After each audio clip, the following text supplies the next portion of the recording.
Good Wednesday morning.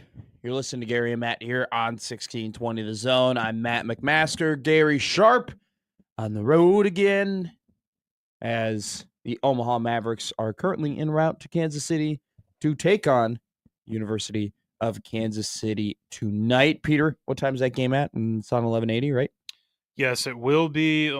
It's at 7 o'clock. Should be 7 on. o'clock tip. Yeah, 6:30 pregame. Last true road game of the season. Yes, an all-important true road game, too. Kansas City is a pretty darn good Summit League basketball team. Winning would be encouraged. Well, winning would be very, very big for the University of Nebraska, Omaha, who is on their quest currently to make their first ever NCAA tournament. Now, we've known this entire time that it really just boils down to those three games in the conference tournament and whether or not you're able to pull it off. And the Summit League Championship just really comes down to, do you get the best matchup possible in that Summit League tournament? But they play tonight against Kansas City. Kansas City, a 3-point favorite at home.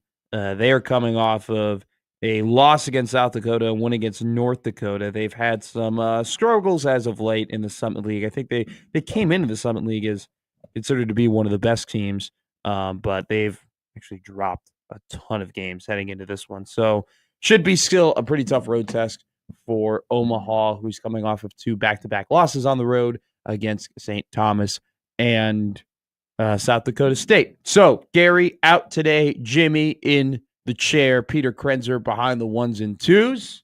Boys. And I know you're there, Matt. I know we don't see you yet, but he's there. I promise. He's ready to go. Have I not entered the studio? You have not. Peter Wren? He's got the oh, that's my fault. The sweet-looking hat going again. Still one of my favorites. I know. I have to. So the backstory about this is people who have been watching the stream. It's not a Lions hat.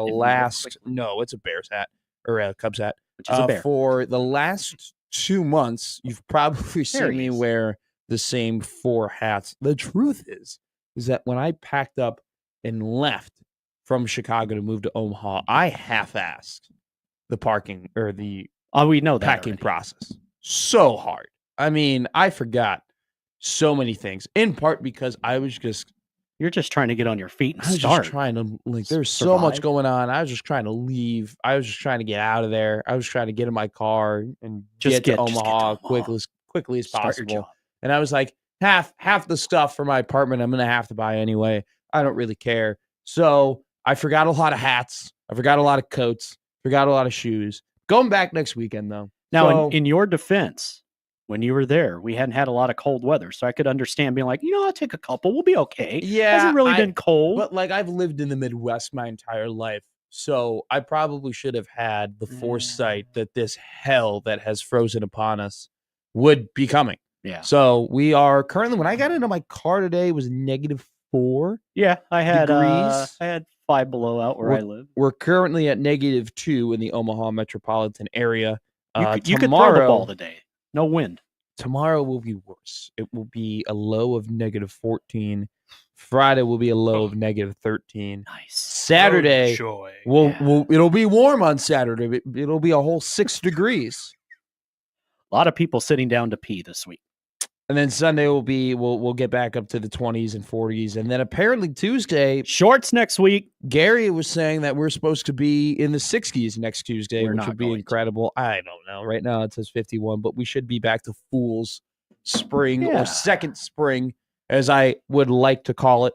But you're going back home next weekend. So the whole point here is you're going to bring back a lot of hats. Bring back so many hats. So many hats. So many hats. So many hats. The best hats. The best hats is what I have. And we will stop seeing the 3 bright blue hats that I wear along with the occasion. I do have some weird ones that I could wear that that hat's a 20-game winner. Made fun of. Yeah. So speaking about if you need to win a playoff game, that hat can get it done. So yesterday's college basketball slate yesterday. Definitely wasn't one that you walked into being like, this is going to be absolutely incredible. There were some pretty good games. There was ranked matchups in the SEC, a ranked matchup in the Big Ten. There was some pretty interesting and intriguing matchups heading into it. But I definitely don't think it was one of those slates where you thought, wow, this is going to be incredible. And I don't really think it was. the lead up to this isn't, well, you didn't think it was going to be great and it turned out to be absolutely astonishing.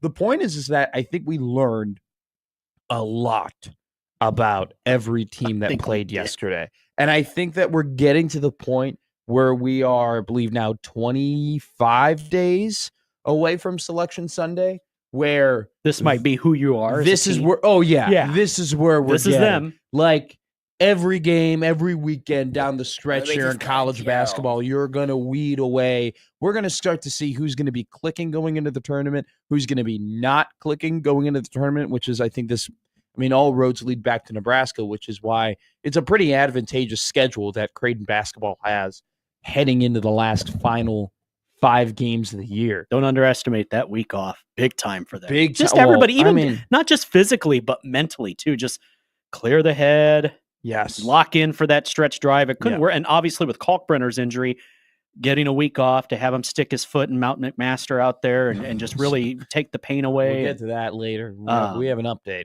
Yeah. And the week off will, if they end up having, first of all, I still stick by, I think Mac's the coach of the year in the Big East when you really start to dig in. It's going to go to Pitino, which is fair. He's awesome. It's Rick Pitino. Yeah. But you can't underestimate the job Mac's done getting this team back together. And they lose Pop Isaacs. We talked about this last week and finding their way.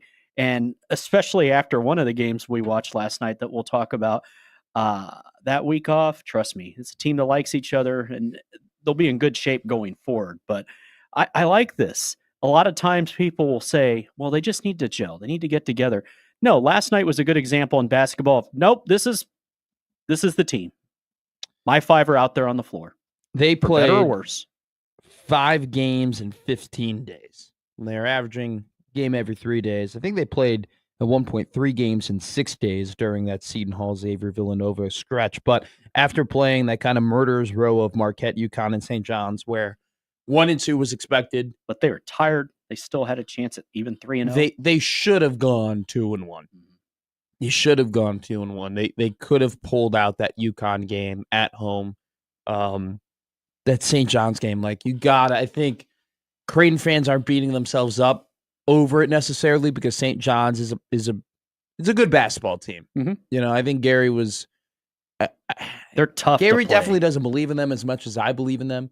I believe in them just because they are long and they are athletic and they're physical. You would think that in this day and age of basketball, that an inability to shoot 3-pointers and shoot free throws would be the end of a team in terms of the offensive end. But Rick Pitino is a really, really good coach who can draw up some of the best baseline out of bounds plays and sideline out of bounds plays and give themselves good look at buckets when it matters the most.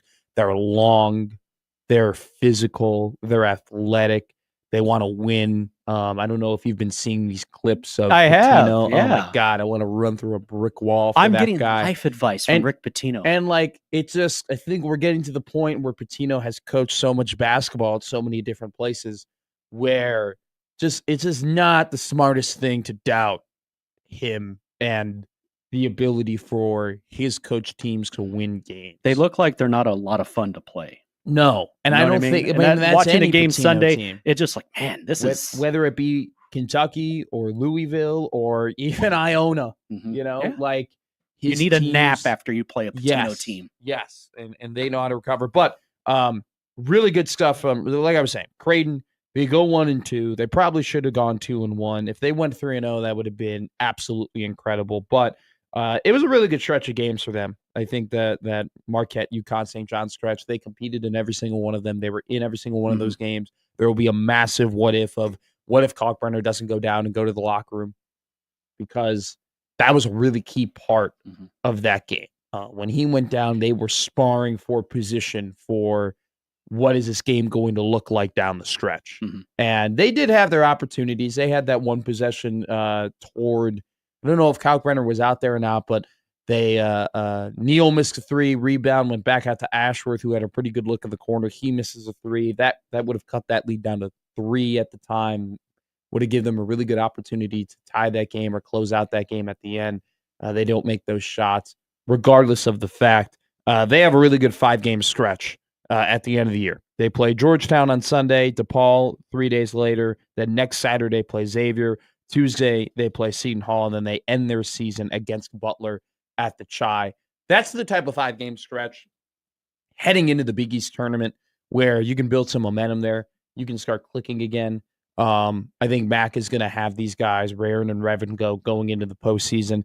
It's definitely one of those stretches where you look at St. John's, how they end the year, and it's like, well, they got to play Marquette at their last game of the season. They got to play UConn upcoming this Sunday, where we'll start with them.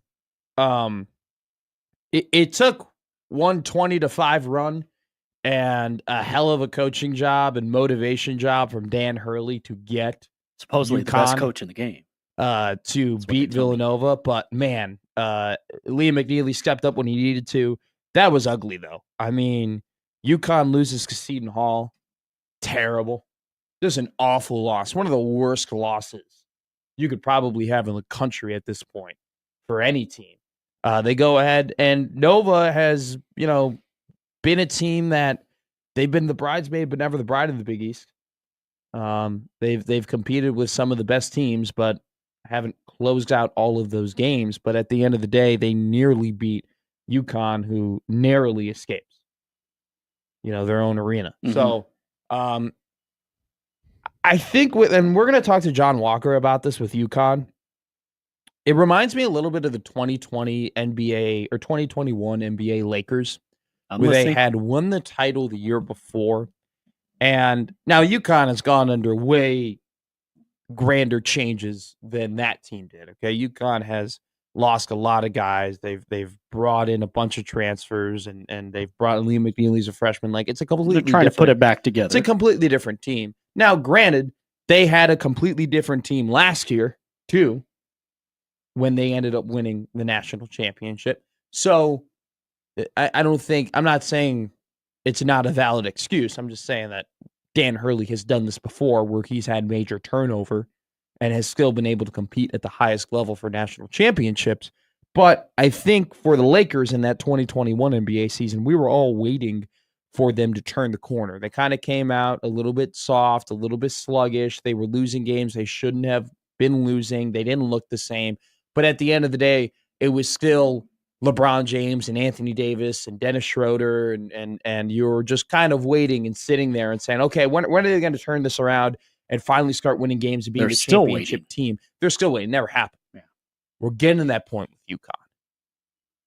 We're getting to the point where we kind of this whole season have been waiting and like, okay, when is Mahaney going to turn it on? When is Diarra going to turn it on? When is McNeely, going to fully recover from this injury, which I think he's had, and injuries. And even the win here, you thought they're coming.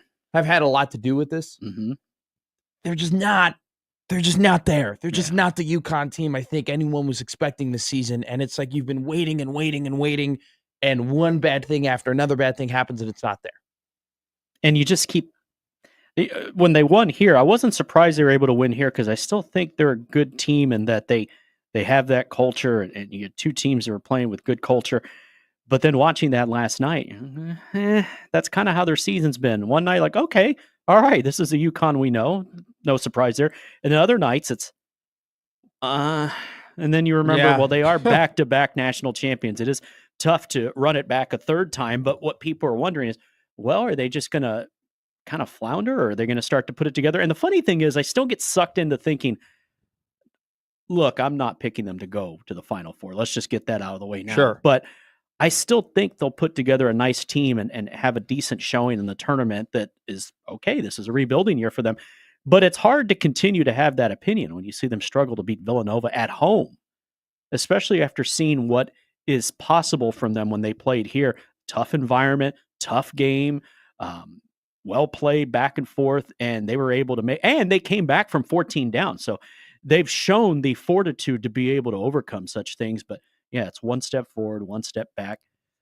I like this. I like what you're getting at. Lots of things may have been answered in a way last night. I think too with UConn, they were down 53-39 with 11 minutes to go in that second half. How the hell did they come back? They go on a 27-6 run to win that game, 66-59. And that had a lot to do with they just they started having a lot of momentum in stores, and the crowd started getting into it. And defense cranks up. And Lee McNeely just started hammering shots down in the second half and led that team back to victory. But I just think with UConn, it's like, okay, like yesterday, if they had lost that game, you're getting to the point of like, all right, like the bubble is terrible, and you really don't know how many teams are really on that bubble and could really take a spot from UConn.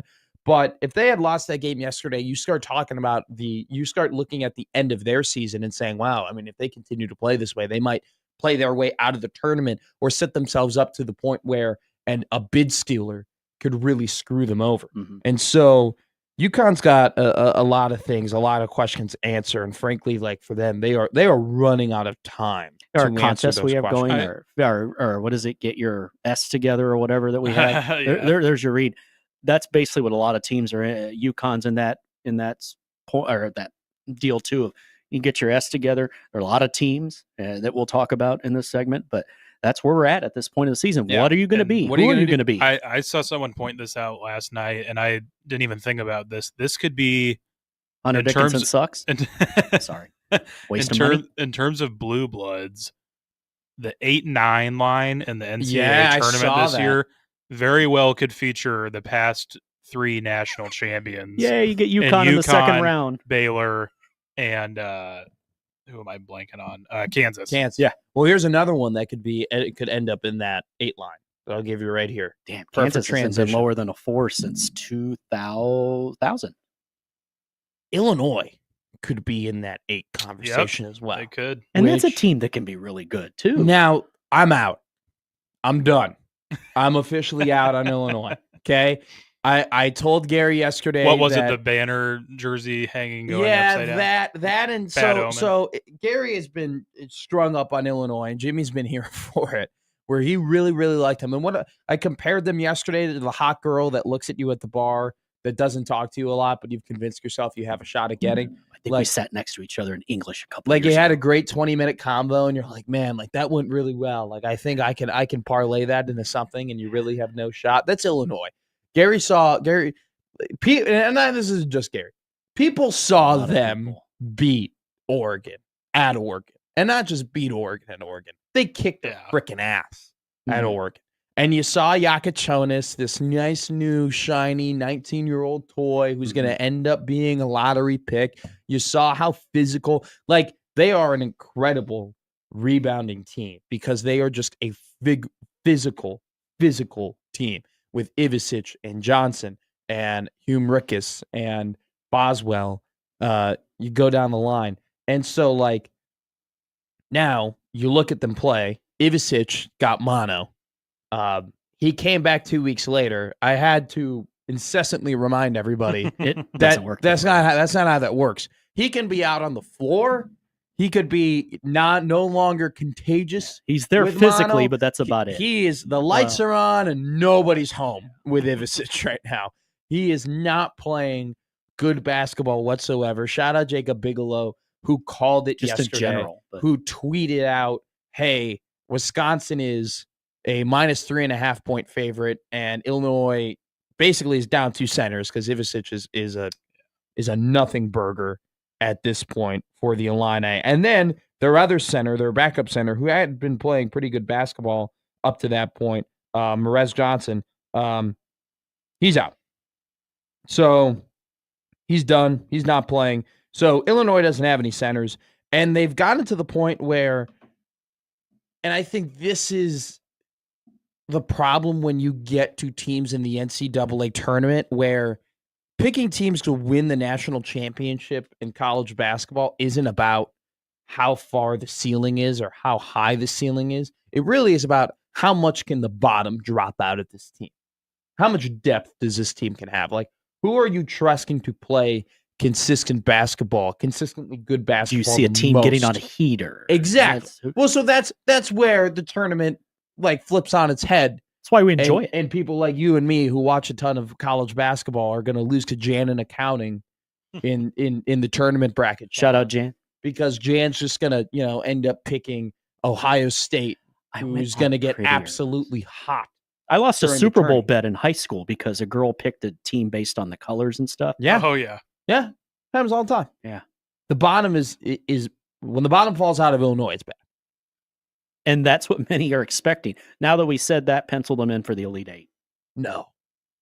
Yakachonis. Actually, I don't get out the first weekend. I feel like every time I watch Kasparis Yakachonis, he ends up getting in foul trouble. They've never impressed me. I know they had that game in Oregon, but that was early. When we get to this time of the year, it's and I like Brad Underwood. He's a damn good coach. It's just that Terrence Shannon banner thing the other day is a very symbolic of kind of where their season's been. It's no, you're right. So all this to say, because Ivicic is out, because Merez Johnson is out, they cannot rebound the way they want to rebound. They can't play the basketball that they want to play.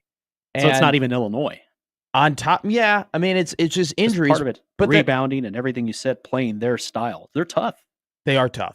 And then on top of that, Yakachonis, first off, played 24 minutes yesterday because once again, he got into foul trouble. But he had more turnovers than assists. He had 6 points more turnovers than points.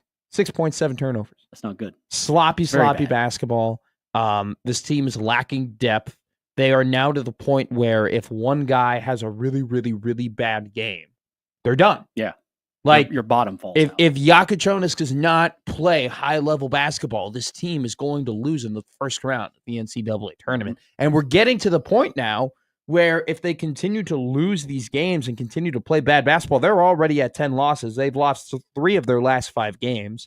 And by the way, wasn't even competitive yesterday against Wisconsin, and it wasn't a competitive game on Saturday against Michigan State. Like, they're getting to the point where they might not even be a favorite. They'll be one of the teams you pick to lose in the first round. Yeah. Because there are certain teams, you talk blue bloods, big-time teams that you think, okay, they usually make a nice run in the tournament, whether they go all the way or they have you just get into the second weekend. Right now, when you think about what your brackets are going to be, there are going to be some teams that you usually like to do some stuff in the tournament that you're going to like, nope, gone first game. On the other side of that, they played a Wisconsin team that looks pretty damn good. That I think a lot of people mentioned 2 teams that look damn good. Yeah, them and Michigan State. Michigan State. We'll talk about them in a second. January, February, Izzo, April. Wisconsin looked really damn good yesterday. They've won 5 in a row, 6 of their last 7. Would you say it's quiet? How many people talk about them? We do. I think not a lot of people were talking about them. Elaborate on them. They're playing good basketball. They're playing on good basketball. They're playing good basketball. And I'm even saying this myself. Personally, I think Michigan State, all right, yeah, of course. Frankie had a good game. They're starting to put it together. Game. They're going to end up doing what they normally do when they get into March. Wisconsin's pretty damn good. And you have to take a step and be like, oh, yeah, they are good. And they're getting hot at the right time. Mm-hmm. What y'all say yesterday? They're 2 seed possibly, so they were. You had said something like that where I was like, damn, Wisconsin. That's my point. You almost forget. So hey, credit Greg Gard, which sounds weird to say, but yeah, it's actually a pretty good team. And now I've jinxed them, and they'll lose the first round. You're welcome. Well, credit to Greg Gard because. It's a lot of times that we just talk about, okay, this guy's a good coach, and we know he's a good coach because they've won a ton, and they play a certain style of basketball, and that certain style of basketball is unique to whoever they play against, but also unique to the team that they have, right? Mm-hmm. So it's hard enough fun to play. It's hard enough for teams to play against that offense or against that style of defense to begin with, and this is just for good coaches in general. It's hard for a team to play against them, and period, case in point, because they're well coached. But then on top of that, their style slightly changes year to year because of the roster that they have, which properly adjusts to the talent in which they acquire, which optimizes their opportunity to win basketball games. That's just my theory on coaching. That's just what good coaching is in general, in my opinion. Oh, we just talked about Mac and the fact that he's had a certain thing. Team changes. All right, you're going to have Pop Isaacs. Hey, he had a great game against Kansas. Oh, man, we lost him. All right, let's retool. This is what our team's going to be this year. There's a base of what you do, but you adjust it based on the people who are playing the most minutes on your team, and that optimizes how you play basketball. Now, with Gard, I give him a ton of credit because that's not necessarily what he's done. He's completely changed. Like, there was no slight change about how Wisconsin is playing this year compared to what Wisconsin was doing last year. This isn't Bo Ryan. This isn't Dick Bennett. They are fast. They're fun. They are Wisconsin? fun. They have pace. Yeah. They play good offense. That's kind of what I was getting at. Yeah. When you watch, you're like, whoa, Yeah. did I miss something? No. Siri's talking to me. I did it today. And we have to start having a legitimate conversation about John Tandre being the Big Ten Player of the Year. I keep always seeing his name on social media. I keep hearing his name. That means he's playing well. And you say that, and I think that's fair. That's very fair. This is a guy. It's pretty good. Who? Here's a guy. Now here's a guy who shaved his mohawk. We'll talk about that later. Wasn't even in the Big Ten last year.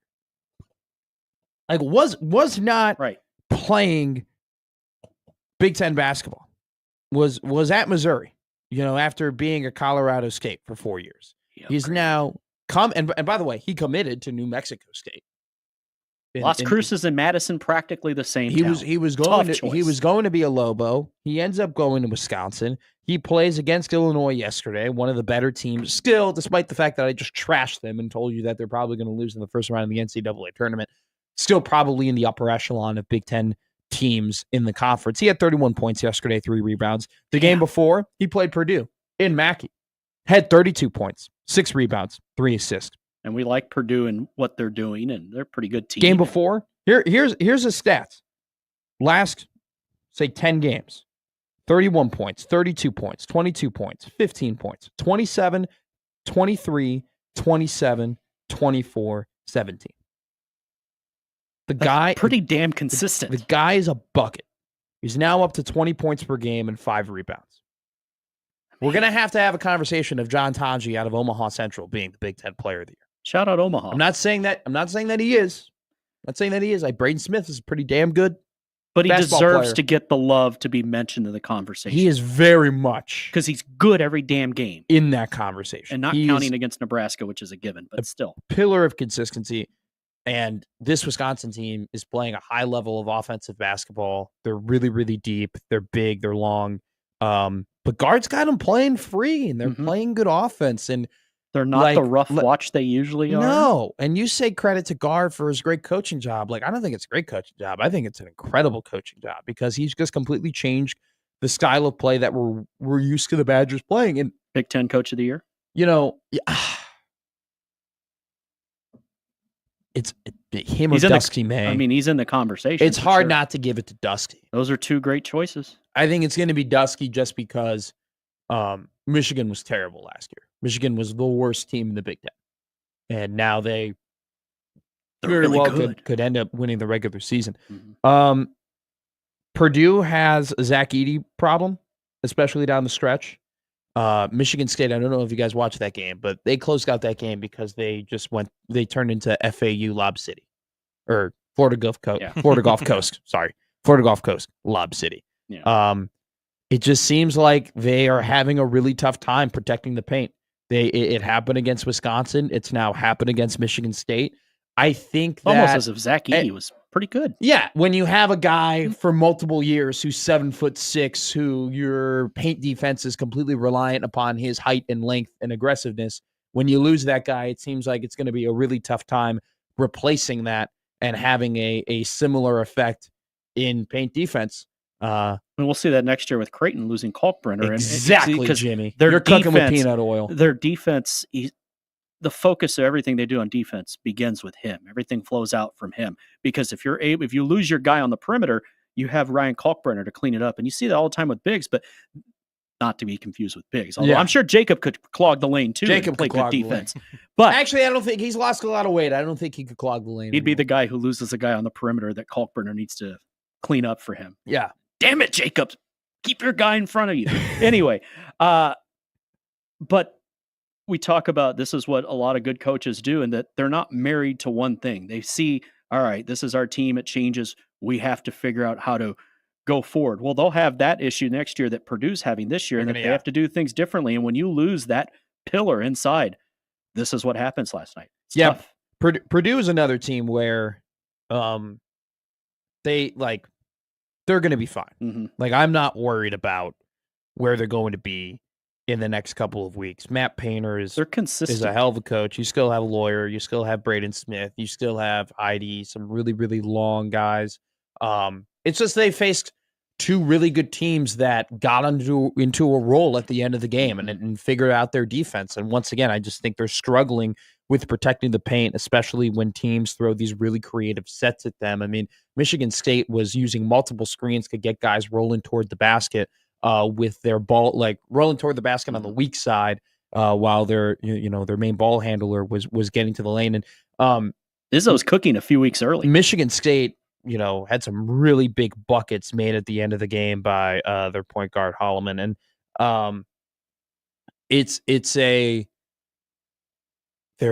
the thing that worries me about Michigan State, and not worries me in a bad way, worries me in like every team should be worried about it, is they really don't have like a superstar.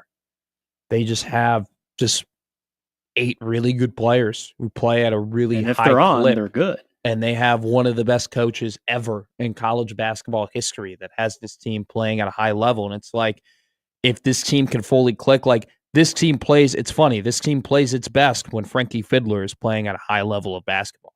He played one of his best games of the season earlier in the year at home against Illinois, completely changed the tide of that game. He made some really big plays yesterday, had a 3-pointer, then a steal, then a dunk. Couple minutes later, has another really big layup and a good stop in the defensive end, was clearing the boards. He was playing with passionate, high energy. So Michigan State's dangerous. Purdue, I'm not worried about. Florida's the best team in the country right now. Outside of Auburn, Florida's the best team in the country. The SEC's pretty damn good at basketball. They absolutely whooped Oklahoma's ass, 85-63. They had 5 guys in double digits. 2 of those guys were coming off the bench. Walter Clayton Jr. had 18 points on 9 shots. He made 6 of them, had 4 threes. Florida's really damn good. All right. Let's talk about your Jayhawks. They're broken. Awful. They're broken. They looked terrible. There are other words to describe it that we are not allowed to say, but we can say it on the podcast. The Marriott Center yesterday was rocking.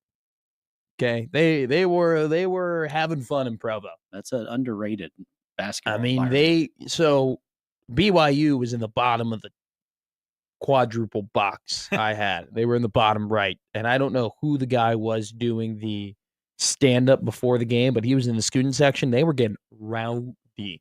No profanity, though. Kansas sold their soul to beat Iowa State. Since then, they've lost 3 of the last 4. Their only win coming against Colorado. Their losses coming against Kansas State, Utah, and then yesterday, BYU. And even the Colorado game didn't look impressive. That game yesterday wasn't even competitive. No, I think it was over before the first time. I think it was, 22-8? Something like that? 25-12. Jimbo, they're your team. Give it to me. They're done. They're cooked. And I'm not even just saying that about last night. Some of my guys have told me that the team kind of just hates each other. Yeah, that's not good. You had an altercation in the locker room after the game in Salt Lake on Saturday. So you think, okay, and I factored this in when I was doing my nightly gambling. I thought they're going to play a lot better. I don't know if they're going to win, but they're going to play hard. They're going to play the right way. It's going to be a good game. It didn't even get out of the box before it's over. And the body language was horrible. I decided, I was like, F this, I'm going to bed. We're doing this in the morning. I think it was about the first or second time. I couldn't keep up medias or time because Bill was burning all the timeouts. But, Bill drops an S-bomb in the post game on Saturday. That's not like Bill. I mean, I would know. I didn't. I usually have the script, but I didn't have the script for that one. And then even last night, we don't like each other, and we need to get away, and I need to get away. I don't like them. Hunter Dickinson. He puts the D in Dickinson, and I think he puts the Dick in Dickinson. If you ask me. Yeah. And in fact, we should just be Dick Dickinson. That name, but we're a football school now, and we're building a new stadium, and they should be fine. But season's over. They're 8-7 in the league. That's so weird. In college, many years ago, I used to, and I've said it ever since. I'm never here for it's time for Bill Self to go, all that garbage. I just don't get sucked in. That's any coach. Like you got to leave the emotion out of it. And I always said, I say people, the fans down there, I always just say this. I say, you people take everything for granted. The man has won all these conference championships. He's obviously won 2 national championships. He's been to the Final Four 4 times, unless I'm forgetting one. It doesn't matter. They've never been lower than a 4 seed. And they were a 4 seed the last couple of years that I was in school as they were kind of establishing their program after Roy Williams left. Earlier in this segment, we talked, and I did not bat an eye. They have a big-ass red arrow down. They were a 4 over the weekend. I was like, 4? Yeah. 4? They might not even be 4 in the Big 12. Like 8, 9, yeah, that's good. And they're probably going to be 5, 6, which is, again, lowest since 2000 when Roy Williams had Nick Collison and Kirk Heinrich in their youth, early years with them before they had the big years in 02 and 03. And they had a good year in 01, but in 99 and 2000, they were kind of at 8, 9, just kind of there. This Kansas team, hey, when everyone can pay athletes, it's even the playing field. So now it comes down to scouting, making sure you have the right fit, and you got to have the right chemistry. So after the game, Dickinson talks about, we kind of earned it. We don't have something along the lines of, we don't have time for any sympathies. And in this day of NIL, we get what we get. Well, yeah, one player said, I think it was DeJuan Harris said on Saturday, a lot of people were worried more about the name of the back of the jersey instead of the name of the front. Jeez. That's usually something you never hear from Kansas basketball, especially in mid to late February. They're like, oh, they'll turn it on for the tournament. No, they're not going to turn it on for the tournament. They still have some more losses ahead of them. They've gotten their ass kicked at home. They don't ever lose there. I mean, you ask Big 12 opponents, they're like, well, the refs are going to give them 10 points. They could give them 10 points. It doesn't matter. None of it matters. Now, they all did put it together for the Iowa State game, but it's obvious they blew their load for that game because they haven't been able to get it back up since. So they're going to get to the tournament. Yeah, they might win a game in Kansas City. They might not. Who cares? It's going to be Iowa State's tournament anyway. They're going to take over like they always do at Hilton South. They'll get in the tournament, and then it'll be about matchups. And watch them be an 8 or 9 and knock off a 1 seed. There you go. There you go. That's what I was looking for. But they are cooked. They are cooked. And, they just got to figure out some stuff. I have it in my notes here. They have a terrible stretch at the end of the year. They play Texas Tech, Houston, and Arizona. Loss. Where's Arizona? Not that it matters. I think that's at Allen. It's at Fog Allen. Yeah. Well, I don't know if it'll be like the Arizona game when I was in school in 03 where Arizona was down 20 at halftime, came back to win by 20. Could be, though. So right now what we got? We got three more L's. I'm going to give the Arizona updated bracket matrix here. Now, this was updated yesterday, so this doesn't factor in yesterday's loss, which right now bracket matrix has them as a 5. Their high end is a 6. I think updated after yesterday's ass whooping will probably be either the highest 6 or the lowest 5. When they won the championship in '88, they were a 6, and that run started in Lincoln at Devaney. But oh, hey, look at that. You're right. Great stat. Kansas has never been under a 4 in the Bill Self era. That's the one thing Not too since about I was in high school. Is it ready? Are you ready to move on from Bill Self? It's funny, like Bill Self has gone past the born on third base mantra, or at least stigma. I always ask people, Kansas that's coach. fine. Who are you hiring? Yeah. Like he's Brad Stevens isn't walking through that door, okay? Firmly, because he's been the coach now for 21 seasons? This is his 22nd year. Yeah. So, I mean, Bill Self is one hell of a basketball coach. You're absolutely right. Who are you going to hire that's going to be better than him? See, you got Oklahoma State on Saturday, and they're going to be wearing some god-awful jerseys. Yeah. The women wore them yesterday, and one of the former players who I'm still friends with, she thought they were hot garbage too. And we've liked a lot of the alternate uniforms. All right, at Colorado, that'll be a KU home game for the Western Kansas and Denver alums. So they'll get 2 wins there. Tech a loss, Houston's a loss, and then you got Arizona at the end of the year. They could go either way, only because they might get up for the last game. I don't know. But so let's play the game. They're I'll say they'll go 2-3. 3-2 at best. I think they'll go 3-2. I do think they'll get one of those home games. I think they'll get Arizona. They're gonna beat one of Arizona, Texas Tech, and Houston, because I don't think Self could live with himself if he didn't do that. They're not going to lose on senior night. I don't think they'll be on senior night. I think they'll be a 7. I think they're going to be. Oh, how about that? Kansas, Nebraska, 7-10. You know what? It'd be good for my marriage. It'd be Wow. like the old days. That'd be something like that. Wait a minute. What am I wearing? Oh no. Finally, Mississippi State had a great game yesterday against Texas A&M. I mean, that game turned into an absolute dogfight. Mississippi State pulls away at the end. The SEC continues to cannibalize itself as the question of would you take the field or the SEC to win the national championship becomes more and more a prevalent question as more of these teams can continue to prove that they are high-level basketball programs. So I think they're going to end up getting 13 to 14 teams in the tournament. 25% of their league. Absolutely bonkers. All righty. That's our college basketball update. That was a great conversation. We learned a lot about a lot of teams. Hey, we've canceled some teams. We've canceled some seasons. We're Tanjing all the way to the Big Ten tournament here as Wisconsin looks great. Frankie Fiddler's playing great basketball. The Omaha boys making contributions. I'm counting down to KU spring football. Jeez, I don't think you. I mean, to be fair, if you know me, I'm always counting down to that. But you know what I mean. We'll talk about some Nebraska athletics coming up next. Some really big shakers and movers in the athletic department.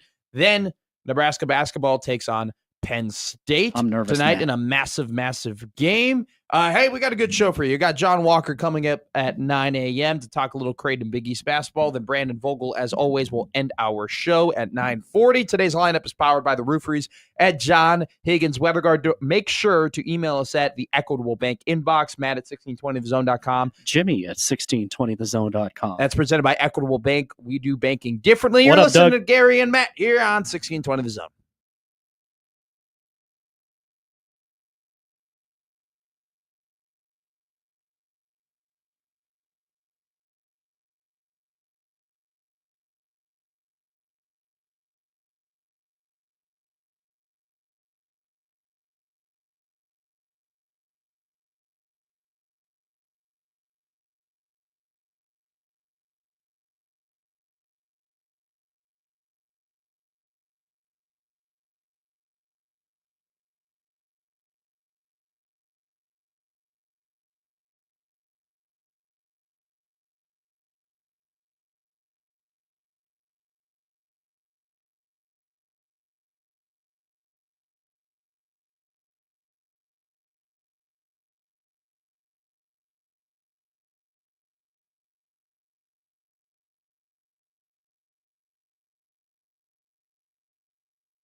I got a feeling it's going to be a good Wednesday morning here. Nicely done.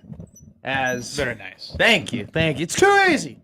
As good first conversation. Check it out, the Gary and Matt podcast page. For a written transcript, just write down everything we said. Really good things happened in college basketball yesterday. Big fan. I mean, like I said, the slate wasn't massive heading into it, but we learned a lot about some teams heading into the tournament. Hey, shout out Jordy Ball of Nebraska women's softball being named the National Player of the Week after her incredible weekend in New Mexico, where Nebraska softball is kind of a wagon. 5 run rule games or run rule wins.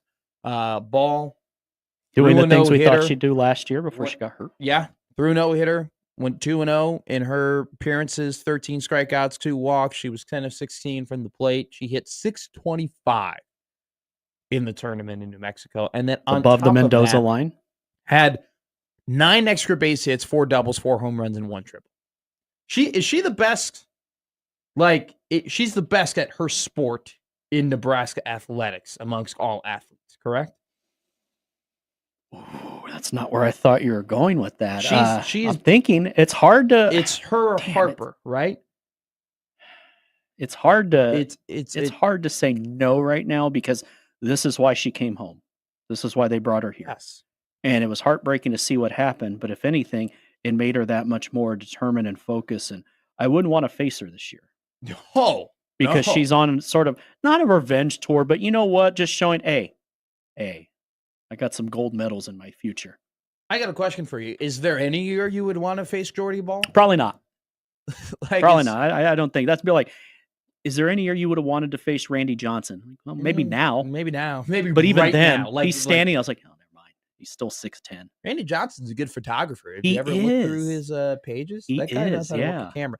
No, I think she's the best athlete at her sport at Nebraska. And is there anything she doesn't do well at her sport? And that's kind of she's good at everything.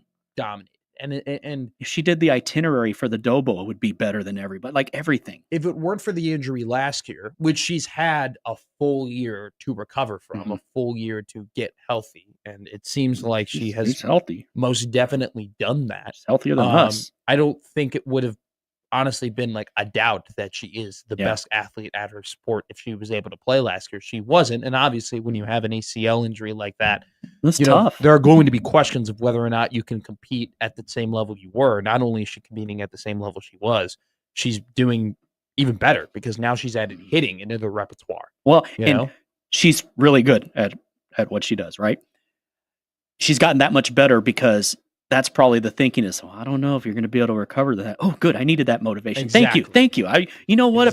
If she got down one day and just, I don't feel like doing rehab or working out, and then you hear that, I'm on my way. And she wasn't really a hitter at Oklahoma, and they didn't need her to be because Oklahoma's an absolute dominant softball force. And so they didn't need Jordy Ball to be a hitter. Must see. One of the reasons she ended up coming to Nebraska was because she told Rhonda Revelle, hey, I want to hit. And Rhonda Revelle was like, all right, cool. Good. I want to win. You'll help us win. 16, she's 625 from the field. Come on home. Her or Harper.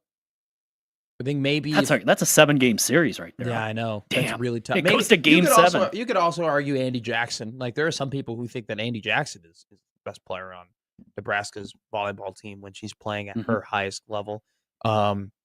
Of Mason McConaughey, who didn't have the greatest start to the season against UC Irvine. But yeah, let's see how baseball. But if he ends up having an absolutely incredible year, that's another guy that you could argue. Am I missing anyone? Comments? Am I missing anyone? Text line, email. Who do you think could compete with Jordy Ball to be the best athlete at their sport at Nebraska? Because she's had one hell of a start. Player of the week nationally for softball. One hell of a start to the season for Nebraska softball, who is looking up, man. Like, I think that the season that we believe they would have last year is the season they're starting to have this year. It's going to be very, very fun at Bowling Stadium, hopefully, as we get into home games and as the weather gets better across the Nebraska area. Alrighty, we got still a big show to come up for you. We have a lot of college football talk. We have a lot of Nebraska basketball talk, have a little bit more of Creighton talk. We'll get into the weeds with John Walker at 9, and then end the show with Brandon Vogel at 9:40. You're listening to Gary and Matt here on 1620 Hump.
It's a great song, Peter. Yeah. Viva la vida.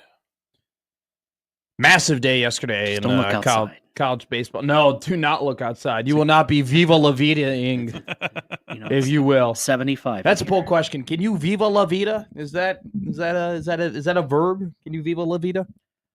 What was that? Poll question. Viva la Vida Loca? Mm-hmm. Inside. Isn't it terrible that a whole generation relates that song to Shrek?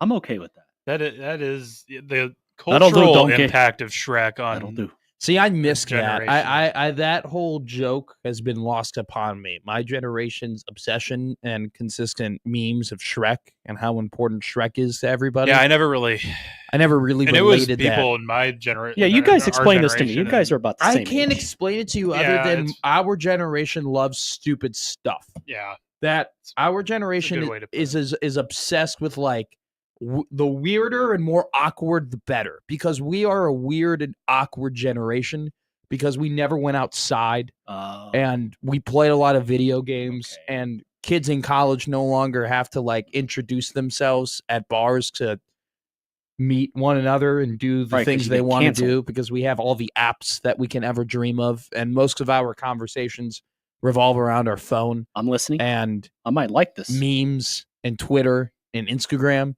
And Shout so out Instagram. Our lack of just social human communication, and I don't speak for Peter and I because I think that bug fairly and very firmly missed us considering the fact that we're both in radio. And I got two old souls with me. But most of our generation has been hit with that bug of just being awkward. And I would not think being our able to be generation social. started it, but your generation really took off with it. And some people from my generation judge your generation, but I'm like, I don't know, little interaction. I kind of like their. So we're the last generation that played outside and drank from a garden hose. Yeah. And I think that Peter and I, and Peter is a little bit older than me, but I think I was just in that generation of like we were the last years of doing that as well. Because how old were you, Peter, when the iPod came out? Oh gosh, I think that's when it's like that's the line of demarcation. What year did that drop? I think it was 2007. 5. Was it 5? The 4 first or 5. iPod came out November 01. So I was but nobody just had it. But a hair over screen, 2 years. But the touch screen. Oh yeah, the touch screen. That was the real beginning. When you could get the that was iPod my first Touch, that was really the iPod line. Touch September 07. Yes. So yeah. So we were 5 and 7. So I had the 5 one years of no. We still had the VCR tapes, that we put in and CD players. CD players, and I remember playing with a Walkman growing up. Same. Not a joke. Well, that's a little different. But all that to say, the generation that Peter and I have grown up in are incredibly awkward, and we like awkward things. And Shrek is like just the most weird, awkward thing that you can really devise from our generation. And so it's just, I don't know. It's just that movie has had such a cultural impact in the last 2 years, and it came out about 14 years ago. By the way, Shrek would have been a fantastic offensive tackle with his aggression, his wide body. I disagree. He would have. I think he would have been D-line? No, tight end. Oh, I think he'd be a great tight end. I want to tackle that.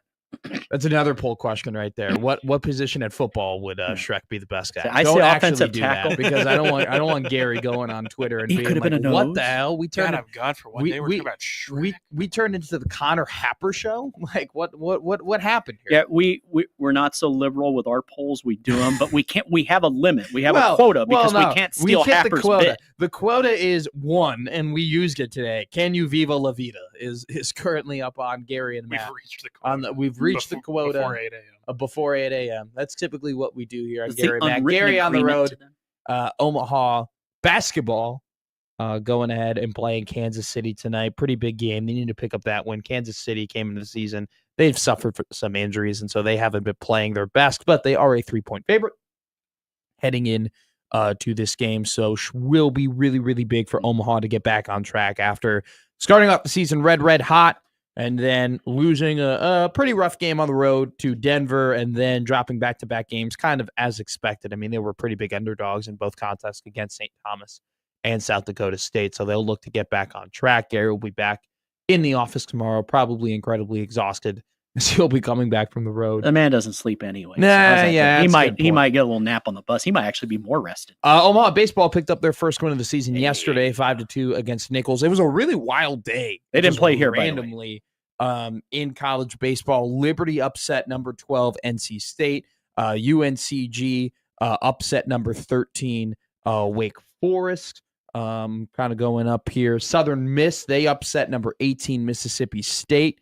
And then Oregon State, who was number 19, or Oklahoma State, who was number 19 in the country, they lost to Texas State. So just like that, 4 ranked teams in college baseball all fall to non-Power 5 powers. So Omaha picks up their first win of the season. So congratulations to those Mavericks. Shout out Evan.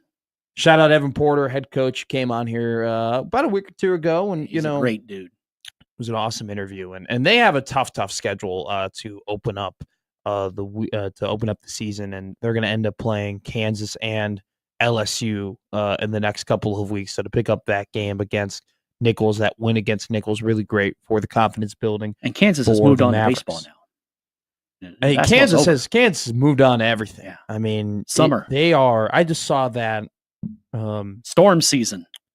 The Bill Self quote that you talked about in our first segment, he goes, "I'm talked out. We need to get away from each other. I'll tell you that point blank. I thought this would be a great opportunity to do some team bonding, but it hasn't been."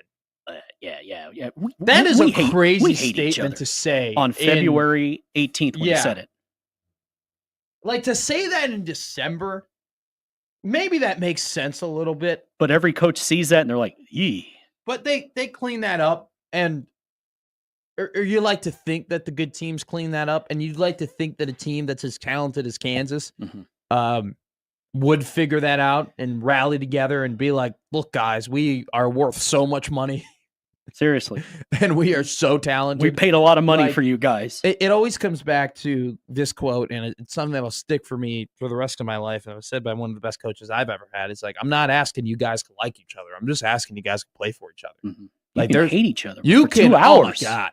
I've been on, I think there are a lot of people who... At the Shaq Kobe Lakers, they didn't like each other. If you are listening right now and you've played on teams before in athletics, not even just high level or low level, if you've just played on teams before in athletics, you can hate each other. Some of the best teams that I've been on, we have not liked each other, but it all just depends on when you step on the court, if you just have a mutual respect for one another, and you're all like, all right, we just want to go out and win.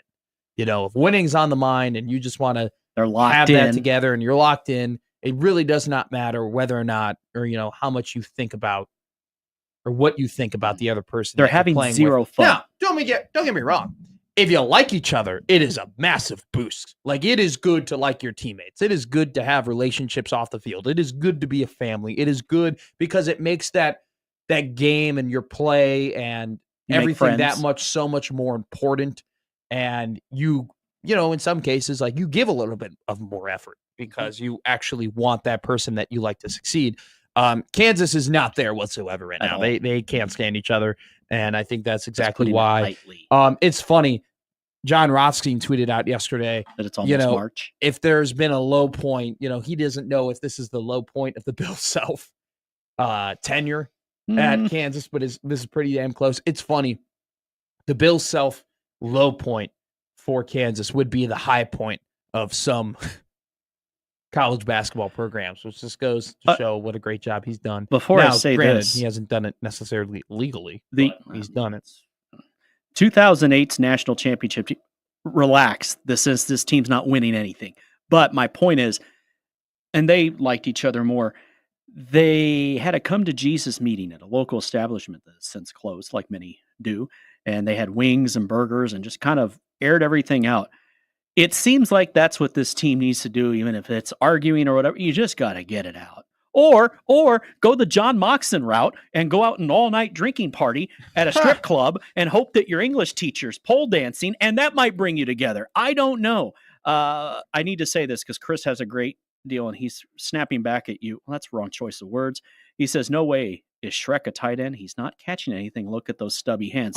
Good point. This is true with dinosaurs. This is why I said a T-Rex would be a great defensive end. Point. Shrek is a fullback. Oh, hell yes, GBR. Yes, that's a great shout. Look at those stubby I'll hands. concede. Shrek just up the middle. No, man, woman, and child in the aisle. God, how good of a player would Shrek be for Tom Osborne? Yeah. That'd be, oh my God. It'd be like a Makovica and a Schlesinger just combined. I was about to say Schlesinger and Shrek.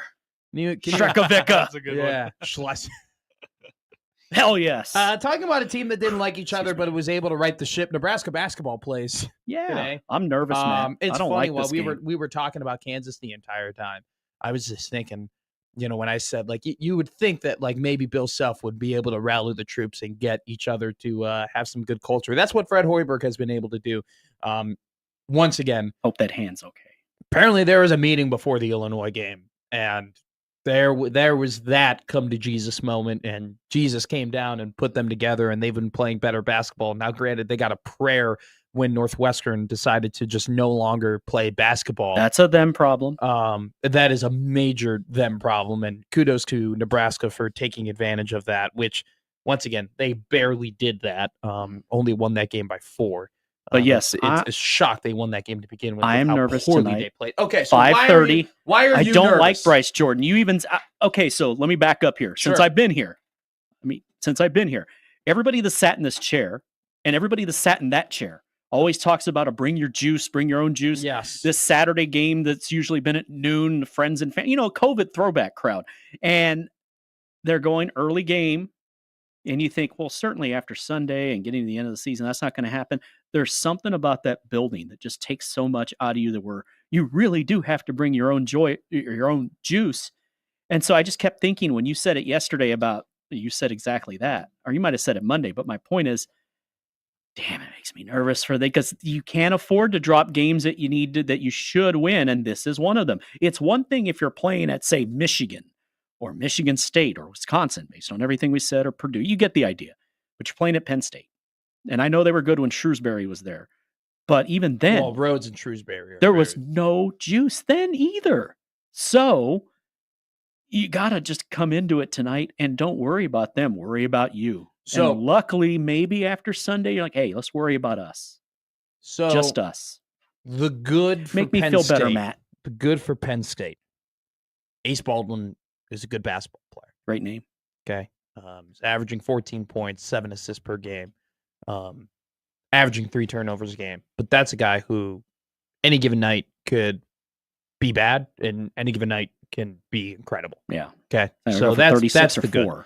The second good is that Penn State, they haven't won a lot, and that'll be more part of the bad, but it's not necessarily, they're not like Purdue football bad, where Purdue football was losing a lot and they were getting their butts whooped every single week. Like it wasn't even a competition. They were 2-9 against the spread. I made a lot of money betting against Purdue. I actually had what I called the PAP method, pick against Purdue. Penn State is not that bad. They still get in pretty competitive games, and they are an athletic team.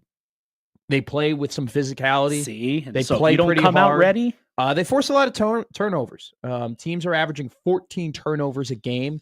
That worries me a bit with how inconsistent that Nebraska can handle the ball at times. And so I think that this game has the potential to get ugly in the regard that Ace Baldwin could just go off and have his just Ace Baldwin night, have a signature game, and not necessarily bring the Bryce Jordan to life, because I don't really know how many people are going to be there tonight. It'll be like church on a snowy day. Could be one of those games where one guy takes over and Nebraska turns over the ball a lot, and that's how they're going to lose this game. The bad for Penn State, and so henceforth the good for Nebraska. All right.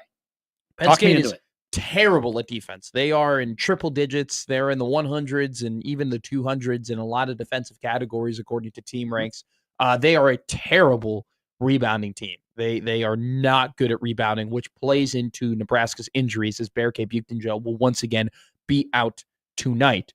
Rebounding, look, despite the fact I give Braxton Mia a ton of credit, they do not win against Northwestern if he does not play the way that he did in the second half, but he had some struggles grabbing supports. And so Connor Essegian, despite the fact he didn't have his greatest offensive game against Northwestern, did a really good job grabbing some boards. They're going to need some contributions from everybody on the floor when it comes to rebounding. Lucky for them, Penn State isn't necessarily going to turn into what we thought Illinois was with Ivicic and Merez Johnson. Yeah, they're not going to be boards the entire night. They're not going to be Maryland. 40 minutes of hell at Arkansas. So that's good for Nebraska. What's also good for Nebraska is that Penn State is, I think they've lost 12 of their last 13 games, or 11 of their last 12, one of those numbers. They haven't won a game since January 5th. It's a long time ago. It's been a long, long time since Penn State has won, and their football team was still playing. They are this game, and typically, like when you go on the road in the Big Ten, it's almost as if it's like a guarantee in most instances that it's going to be a quad one win, because quad one wins on the road are top 75 in net, and most of the times, most Power 5 teams are top 75. This Penn State team is so bad. This is actually a quad 2 opportunity on the road. They are 78th in the net and 77th in Ken Palm. Their defensive efficiency is absolutely garbage. So bad defensive team, bad rebounding team, good for Nebraska. Bad for Nebraska. This is like, it just feels like it's coming. It just feels like one of those games. It's one of those. That's what I'm getting at. I woke up. Sal in the morning, makes a great point saying there are no awful teams that are automatic wins in the Big Ten. Look at Minnesota knocking off UCLA. Excellent point. That's a great point, Sal. And that's kind of what we're saying. Exactly. Like it just, there's a pit in my stomach about this game. I just feel like at the end of the day, you're on the road. You need to have this one. The matchups are playing in your advantage. But there's just a feeling this team, and like that's the thing about Nebraska. The highs have been pretty high. Like, so Gary said on Monday he thought that the Northwestern victory was one of the biggest wins in the Fred Hoiberg era. But the funny thing is that over the last 2.5 years, Fred has had some pretty big wins. He's beaten a number 1 team on his home court. He's beaten a number 6 team on his home court. This team specifically has beaten 2 ranked teams at home, 1 ranked team on the road, or actually 2 ranked teams on the road, in Creighton and Oregon, and then UCLA and Illinois. Like, they have beaten really good team this year.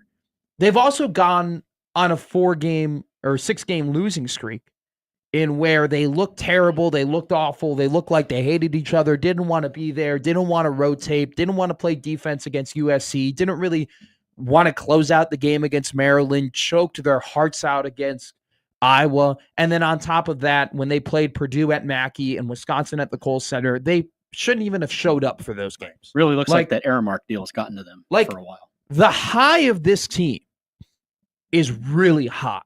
And the low of this team is really low. And this is just one of those games when we saw it against Northwestern.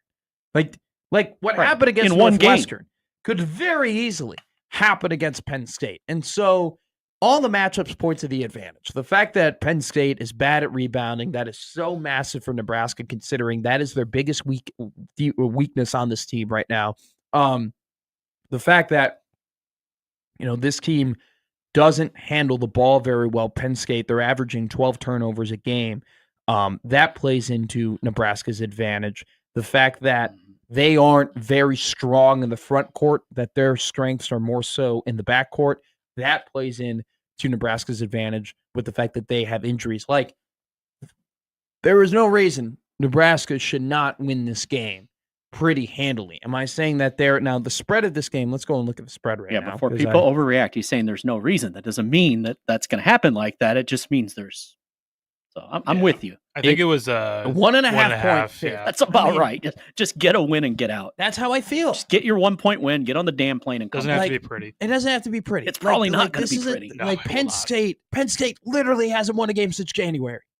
Don't be that. And the one game that they did win, they probably shouldn't have won because they got a god dang home cooking call against Northwestern that I was watching that entire game for. Bryce Jordan's like the Boston Garden. They should not have won that game. They're not that great of a team. It's going to be competitive at times, but they should go out and they should win. They should win this game. But yet here we are. Thank goodness it's 5:30. And isn't that the whole this is how frustrating this team has been to watch, because it's man, you beat UCLA and Illinois and Creighton on the road and Oregon on the road and at times have Bryce Williams has looked like the best player in the Big Ten. And the other pieces of this roster have gelled together so perfectly. Yet we're talking about a Penn State team who's awful at basketball, and we're nervous about them going on the road and playing them. Like, man, this roller coaster of a season is just one where it's like, that really is what it boils down to, right? Consistency. Like, this is a team that more than likely is going to end up being the 10 seed or a 9 seed. And it really didn't come down to, oh, well, they didn't get a signature win. They got a lot of signature wins. It's just they didn't handle business when they needed to handle business. They were favorites against Rutgers. They were favorites against USC. They should have won both those games. They should have won both those games. They were up 15 points against Iowa in a dead Carver Hawkeye Arena. Iowa quit until they called timeout. And yet here we are playing the worst team in the Big Ten after you played the other worst team in the Big Ten and nearly lost. And we don't know. And we're sitting here with our hands up in the air saying, man, like, all signs point to Nebraska probably having an advantage in this game. But yet in the back of your mind, you're already thinking about what you'll say tomorrow morning. Where does that stem from? Like, why is that the case? Is that it's a roller coaster? It's a culture problem. Mm-hmm. So it lands on Fred, right? Mm-hmm. But at the same time, is anyone going to look around at the problems of this team and completely point the finger at Hoiberg?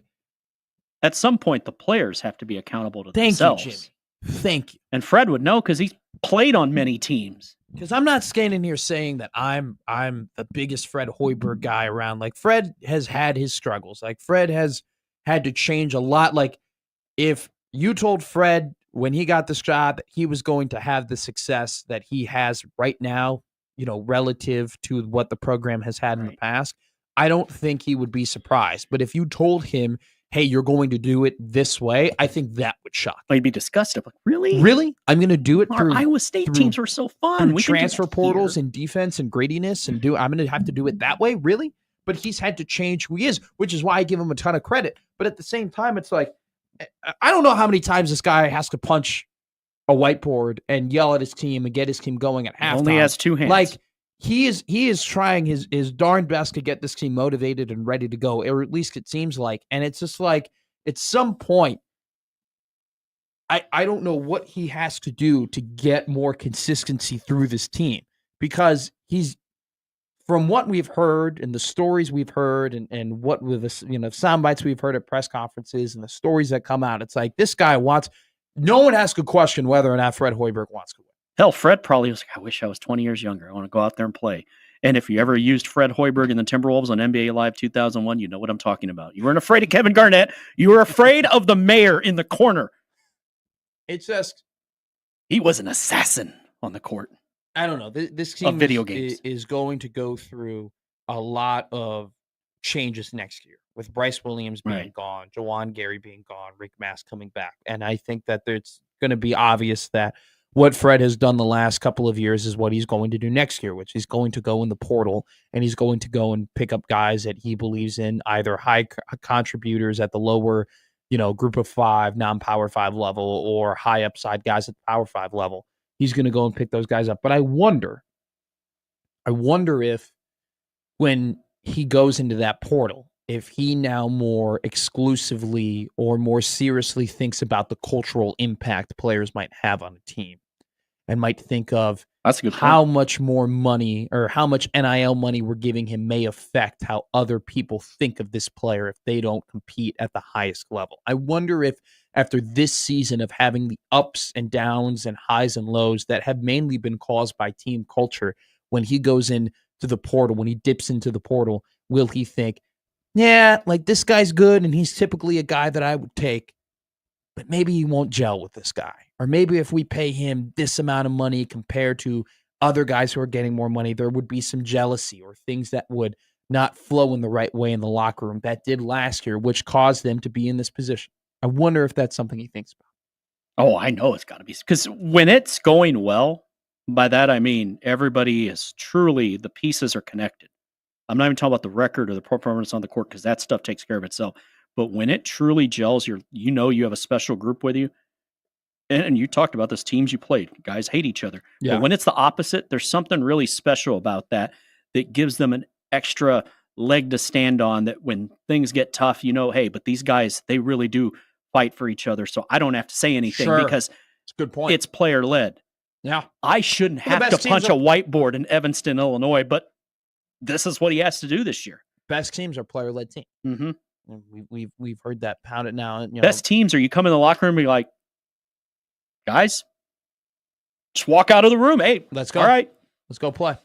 Hey, talking about go playing, we have a lot to discuss about college football. Nebraska has solidified their coaching staff when they re-signed E.J. Barthel. We'll get into the bare bones about that, what that means for the team. He got a nice little raise, Mr. Barthel. Also, the College Football Playoff Committee meets today, and what will probably be some meetings that will shake the landscape of college football. We'll get more so into that. Talk a little bit more about Nebraska basketball, Creighton basketball currently on the shelf, Omaha basketball on tonight. A lot of great sports going on through the entire week. Tomorrow we got the Four Nations Classic. Mm-hmm. A lot of conversation about parking lot. I've never seen hockey cause so much of a conversation about basketball, but that's where we are in sports right now. So hey, you're listening to Gary and Matt on 1620 The Zone. Do not go anywhere. This basketball season, win your favorite stars. Score buckets or alley-ooping you. An opportunity to win money from watching sports with Underdog. Do you want to win up to 1,000 times your money? I do. You can with Underdog. To play, choose whether a player will go higher or lower on one of their stats like points, assists, rebounds. Case in point, last night when I did Kansas BYU, I took all lower for Kansas. Worked out for me. And still, it wasn't low enough. Anyway, they've got all your favorite leagues, teams, and stars to choose from. And tonight, we got college basketball, and the NBA's back tomorrow. This week on Underdog, I'm looking at any kind of basketball to help restore my winnings. We're all over college right now, but we look forward to the NBA coming back tomorrow night. Download the Underdog app right now and sign up using promo code ZONE to unlock a special offer of up to $1,000 in bonus cash. Tell them Peter sent you. You can do that when you make your first deposit. Join in on the fun when you sign up with promo code ZONE. Must be 19 plus in Nebraska, where we live, and present in a state where Underdog Fantasy operates, like Nebraska. Terms apply. Void in Colorado. Concerned with your play, call 1-800-GAMBLER or visit ncpgambling.org.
Hey, join the VIP club and sign up for 1620 The Email. You'll be the first to know all the exciting content that's happening on 1620 The Zone, including sports news, contests, promotions, and more. Sign up today at 1620thezone.com.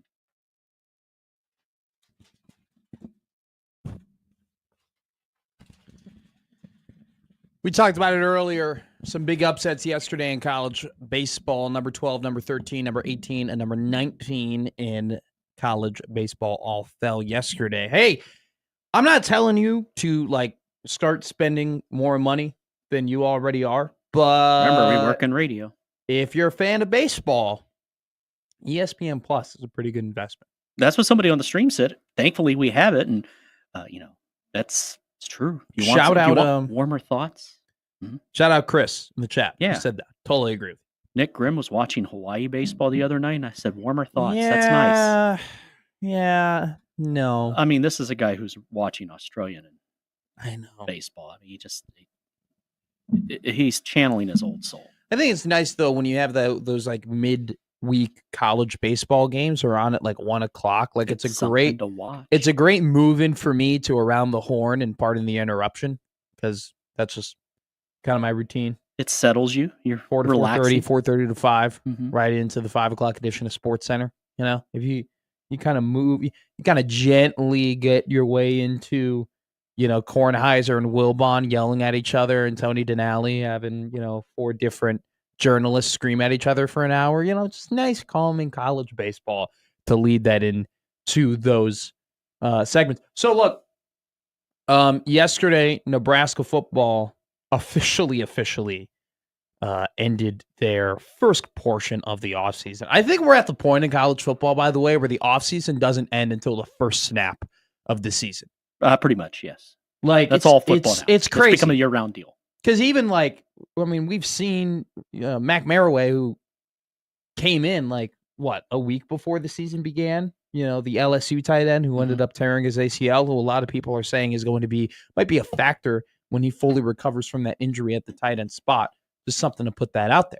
But it's one of those things where it's they got to figure out what the heck they are doing in college football in terms of the offseason, because it's just never ending. And it's you never know when you can finally put your flag on the ground and say, okay, this is the team that I'm going to be rooting for. This is the team that we're going to head into August with. Well, they're always changing. It's just everything is always changing. But every year, today will be a big step toward that. Now, we'll get into that conversation a little bit later in the show, but there is a meeting today amongst the College Football Playoff Committee, and where it just seems like the SEC and the Big Ten are officially going to take the reins of this entire get in bed together debacle that is college football, and we'll dive right into that. But let's get a little bit more local here as the Nebraska Cornhuskers extended EJ Barthel yesterday, whose 2-year contract came to an end earlier in the year. He now gets a 2-year extension, upping his pay from $293,000 to $450,000. Jimbo, I'll give you the first. I'll give you the first crack at it. What do you think of Mr. Barthel sticking in Lincoln? I like continuity. Okay. I don't like so much upheaval and change. Sure. I'm not saying they weren't supposed to make the changes they have. You have to. I mean, that's part of what Matt Rule's doing to try and take that next step with this program. I just think at this point, all right, keep him. Let's be done with it and move forward, getting on truly into the offseason and the program and all that stuff. I like it. I'm okay with it. I'm okay with it too. And there have been a lot. I mean, look, the turmoil that has happened on this coaching staff. I think that no one was surprised that the first edition of the Matt Rule hiring process 2 years later looks different. I think with some of the names that he chose in his first go around, whether it be due to a lack of experience or a lack of connection, that it's not surprising that that the whole staff still isn't here 2 years later. Yeah. Right. Or I think that when Tony White got hired, most people could probably guess, hey, if this goes really, really well for him, he's probably going to be moving on to a head coaching job or greener pastures. And which may still happen after a year or two at Florida State, which was part of what we said why he did that, because if you show, you can turn that around, head coach, right? Exactly. So I don't think anyone was really He's betting on surprised himself. that happened. I don't think anyone's really surprised that some of these guys who he hired, who had never really had their own rooms before, who had never been a full-time head wide receivers coach or a full-time head tight ends coach or a full-time head whatever, are no longer with the program, because that's going to happen. Yeah, it's attrition. It's attrition. I do think, though, that if you were to tell somebody 2 years later, hey, there's only going to be 2 assistant coaches who were initially hired who still are going to have the same position. If you said that to them, I think that there would be quite the shock. Mm-hmm. And also, too, I don't think anyone would have guessed it would have been Rob Dvorak or EJ Barthel. Mm-hmm. Seriously, I think that you probably would have guessed it would have been Evan Cooper and Marcus Satterfield, because those are essentially Rule's 2 guys. I mean, Cooper was in the van when he hopped out toward Memorial Stadium when he got announced, and Satterfield still has a job because of the incredibly close connection that he has with Matt Rule. For it to be just Barthel and Dvorak in their 2 spots is quite surprising. Now, the counter argument to that is, well, the running back room has underperformed. Is it a product of the coaching or the product of recruiting? Like, what is... Sal goes, RB room underperform every year under Barthel. There you go. He asked that question. Has the RB room underperformed every year under Barthel? I give EJ Barthel a C. Just straight C. I still think you need to keep him for continuity purposes, but make no mistake, everyone, and that's what we've seen the first couple years under Rules, everybody's up for... Nobody's completely secure. If you're dropping the ball, then that's a different deal. I think but if they take that next step, sure, the room, then I'll say this. He came in his first year, and his 3 running backs were Gabe Ervin Jr., Ramir Johnson, and Anthony Grant. Okay. Gabe Ervin Jr. gets hurt. Ramir Johnson gets hurt. He then has the platoon of Anthony Grant, who suffered a ton of confidence issues in his final seasons. He had good sparks. Like, he had good moments in his last season of being in Nebraska, but definitely early on, I think when he started fumbling the ball at practice, and that was shouted out by Matt Rule, I think that got in his head, and then it just only got worse when it happened in Minnesota, where we've been told in the preseason this guy's fumbling the ball, and then he fumbles the ball at the most inopportune time, which loses that team that game. And so I don't know if that necessarily all falls on the shoulders of EJ Barthel, but you have to give him a little credit in the regard that Emmett Johnson was the 4th running back on the team when he stepped into the running back coach job at Nebraska, and now he's developed into a very solid RB1. And that has to count for something. In the Big Ten. And so, which is why I don't completely fault him for the fact that Nebraska hasn't been dynamic in the running game, because he didn't recruit Emmett Johnson. Right. Emmett Johnson isn't his guy. Emmett Johnson was the Minnesota Player of the Year who didn't get offered by Minnesota. It's not like Emmett Johnson was this incredible 4 or 5-star, holy crap, he's going to be incredible. Not Emmitt Smith. No, he's not. And he has made some incredible strides, and once again is a guy that we're heading into next season pretty confident about his ability, especially under Dana Holgerson's offense. And I don't think that you can really make the argument that the struggles that the running backs may have gone through the last couple of years have not necessarily been on EJ Barthel, but the guy who was previously calling plays before Dana. Okay. So this is why I would bring him back as a good idea, because listen, guarantee you, because this is why he brought him here. Rule asked Dana, what do you think? Blah, blah, blah. They talk about it. Look, if he says, no, this is the group. Let's do this. That's why you do it. See how it progresses. See how it works. Maybe they light the world on fire this year, and a new offense and new direction, new everything. And then you're like, oh, that was a smart move to bring him back. And this is why I said, good. You don't have to always make the change unless it is so apparent, like with the offensive coordinator during the season. Hey, this isn't working. People have been trying to say it for a couple years, so they made the change. But as far as the running back room goes, it's a great point. Emmett Johnson, a lot better than he was before. That's coaching. Well, I think that's so, development. Too. What it's going to come down to, and what we're going to judge EJ Barthel on whether or not he is a B plus, A minus, A plus running backs coach, is the development of Jamarian Parker and Mekhi Nelson and Quinn Knives. Because those are the 3 guys that he brought into the program. Those are the 3 guys that he picked to be the running backs at this school. And I gave him a little bit of crap yesterday because Nebraska hasn't been able to get that flashy 4 or 5-star running back recruit. And yeah, that is partially on EJ Barthel because they have gone after guys like that and they have been able to secure them. Kawan Lacey and Nate Frazier are 2 great examples of that. But how much of it was their terrible offense before Dana showed up? Sure. But does that change at all this to say, if Parker and Nelson, who are lower level recruits, who are closer to the 3-star recruits, not these highly touted 4 or 5-star guys, if they come out and they play great football this year, who gets the credit? EJ Barthel. Yeah. Because he's the guy who found these guys. He's the one who found the diamonds in the rough. He's the one who brought them into the program. He's been the main running backs coach for him. He's going to be the one who develops them. If they end up falling flat, there you go. There's your answer. Then you know exactly where you stand with him. And the same on the flip side. Exactly. If they light the world on fire and they really take that next step in their development, credit goes where credit's due. And then this conversation's a moot point. And people talk about like, well, he's not, I've said it. Well, he hasn't recruited well. Well, we don't know that.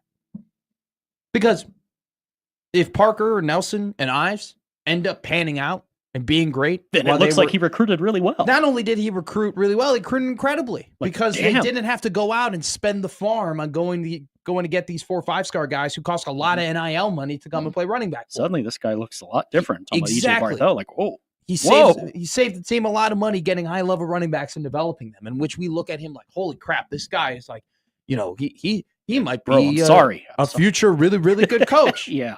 But he just hasn't had the opportunity, completely yet to fully prove his worth as a coach, considering the fact that he came into a very experienced running back room who's had a ton of injuries. But now it's like, okay, to your extension, going gets tough. Yeah. This is where we judge it. Here's our new offense. If Nelson is bad or Parker is bad or Nebraska's run game just isn't dynamic, we know who to point at because he's the one who's been recruiting there and he's been the one who's developing there. So this is go time now, and this is go time for every person in the staff to prove your worth. This is go time for the top guy at Matt Rule to go and prove his worth in year 3. What you said, they finished 6-6. Your whole point that divided half the listeners and commenters, which means it was a good point. Sure. Half were like, I agree. Half were, you don't know what you're talking about. But that's where you're at. If you go 6-6, all of a sudden there are a lot of things that are up for debate and questions. But if you win 8 or 9 games, the opposite, you're like, well, okay, whoa, okay. Shout out Rule. It's happening. Mekhi Nelson and Jabarian Parker and Quinn Ives are going to be the real deciding factors on whether or not this was a good move for Nebraska.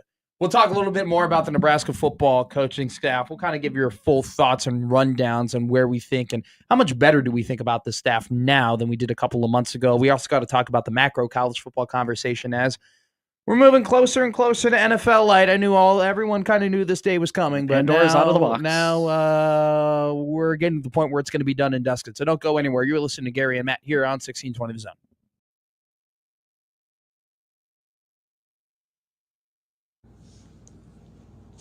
March Madness is coming, but so are tryouts at AEF Academy, one of the fastest growing youth basketball programs in the Omaha area. AEF stands for Attitude, Effort, and Focus. And coming up tonight, 2 sessions for girls tryouts for spring and summer at AEF. Now, there is no fee to try out, but they ask that you register on their website at AEFacademy.com. Boys and girls tryouts beginning now, but girls tonight, 2nd grade through 17 and under. AF runs a professional structured evaluation process. They're going to provide objective insight for team placement while they're going to target specific individual player needs. There's no charge to try out, but registration is required. Girls tryouts today. Get all the details at AEFacademy.com. Development driven. They're going to take care of you to make you a better player on and off the court at their great location at 99th and Portal Road in Papillion, 3 hardwood courts. Go to their website, sign up for tryouts today at AEFacademy.com.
College baseball firmly in the full swing of things. Nebraska baseball started off their weekend 2-2. Omaha baseball picked up their first victory yesterday. MLB baseball starts tomorrow, technically, as the Cactus League kicks off as your Chicago Cubs, go Cubs, That's all. take on the very controversial and very highly talked about LA Dodgers, who are spending $389 million on players this season. That's $100 million more. NLCS preview? Then, no, I don't think so. I think the Cubs will make the playoffs this year, but I think that it's all right. I think that the Phillies have a pretty damn good roster this year. Hey, you think? I'll tell you something right now. The NL East this year is going to be an absolute bloodbath between the Braves and the Phillies. But Dodgers are spending $100 million more than any team in the MLB. That's been cause for a lot of concern, especially for smaller market teams. Rob Manfred talked to USA Today yesterday and said, you know what? Like, I get it. We'll talk about a salary cap. That's something that's on people's minds. Owners are concerned about it. But as far as I'm concerned, the rules are the rules. And the Dodgers are playing by them.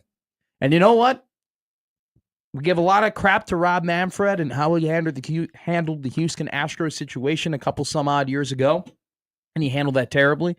But over the last couple of years, along with the help of Theo Epstein, who is now no longer in the offices of baseball, he's over running the Cincinnati Reds, he has done some pretty good things. You know, just the new rules to speed up the game. I know that there are some rules that people don't like the ghost runner on second. I hear what you're saying, but steals have gone up. The action has gone up. The pitch clock has been great.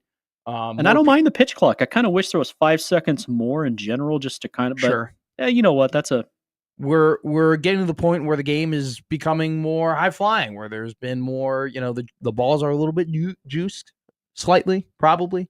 The players aren't so. Yeah, the players aren't. Trade-off. So things are looking up for the MLB, and I like the statement from him. You know, like what the Dodgers are doing, like other teams could do it. Hell, the Mets are doing. The Mets are doing the same exact thing. It's just you have other big market teams like the Cubs who refuse to operate as a loss. But like the Yankees are going out there spending money. The Mets are going out there spending money. The Red Sox are going out there and spending money. Like there are teams that are out there who are trying to compete with the Dodgers. And I think it's good that you have a crop of teams at the very, very top that are trying to spend as much money as possible and bring the best product and make this as and Manfred's saying we had LA and New York in the World Series last year. Oh, yeah. Why am I going to complain about that? And there are other teams like the Brewers who have this incredible model, who have been able to use a scouting department in order to spend very low amounts of money and consistently be competitive like they've had the last couple of years. The Royals have now kind of fallen into that pod and group of teams that have been able to scout and develop players well, and they're going to be competitive this year. But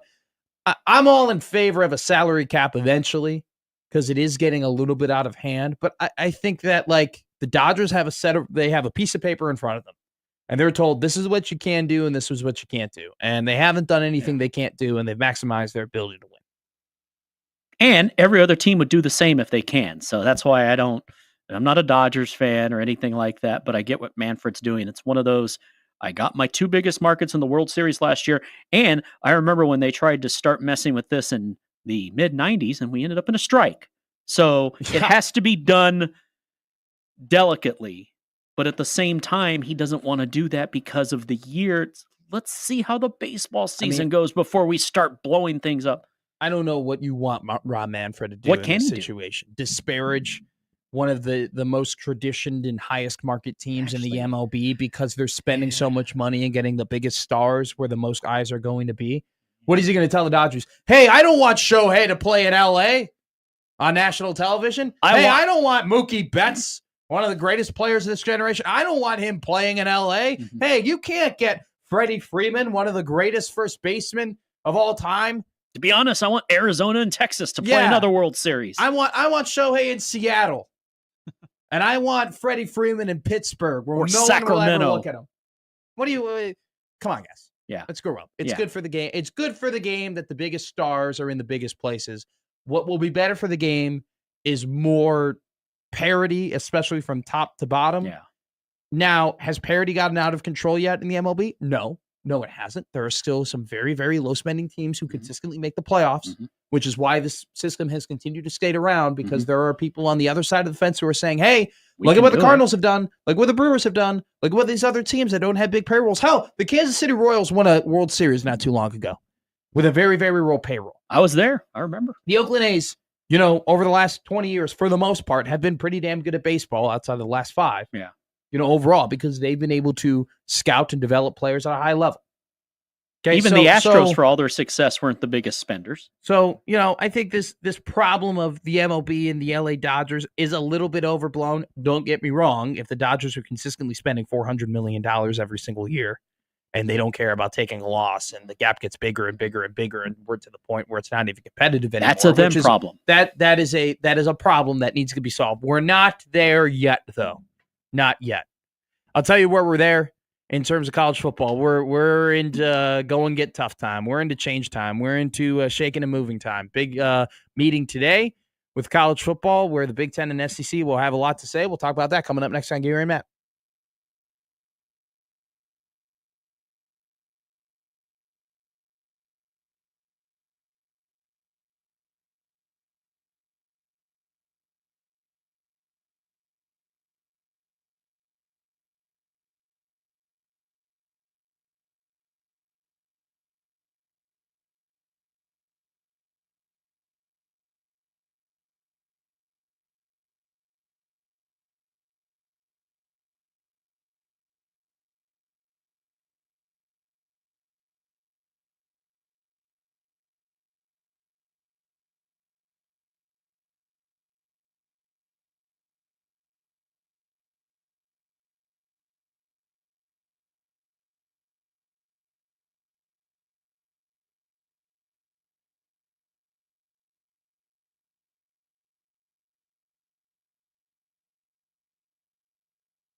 This is like, keep going.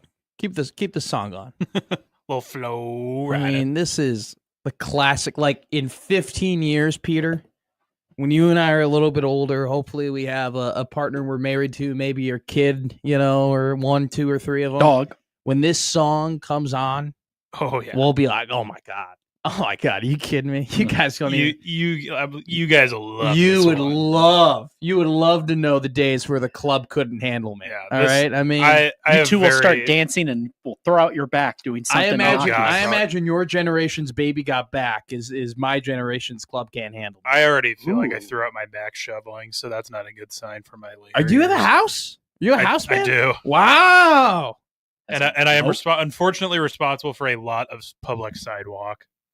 I'm on the corner. So are you helping out do you have elderly neighbors that you are required to help out? I actually don't. Most of them are fully capable of doing it themselves, okay.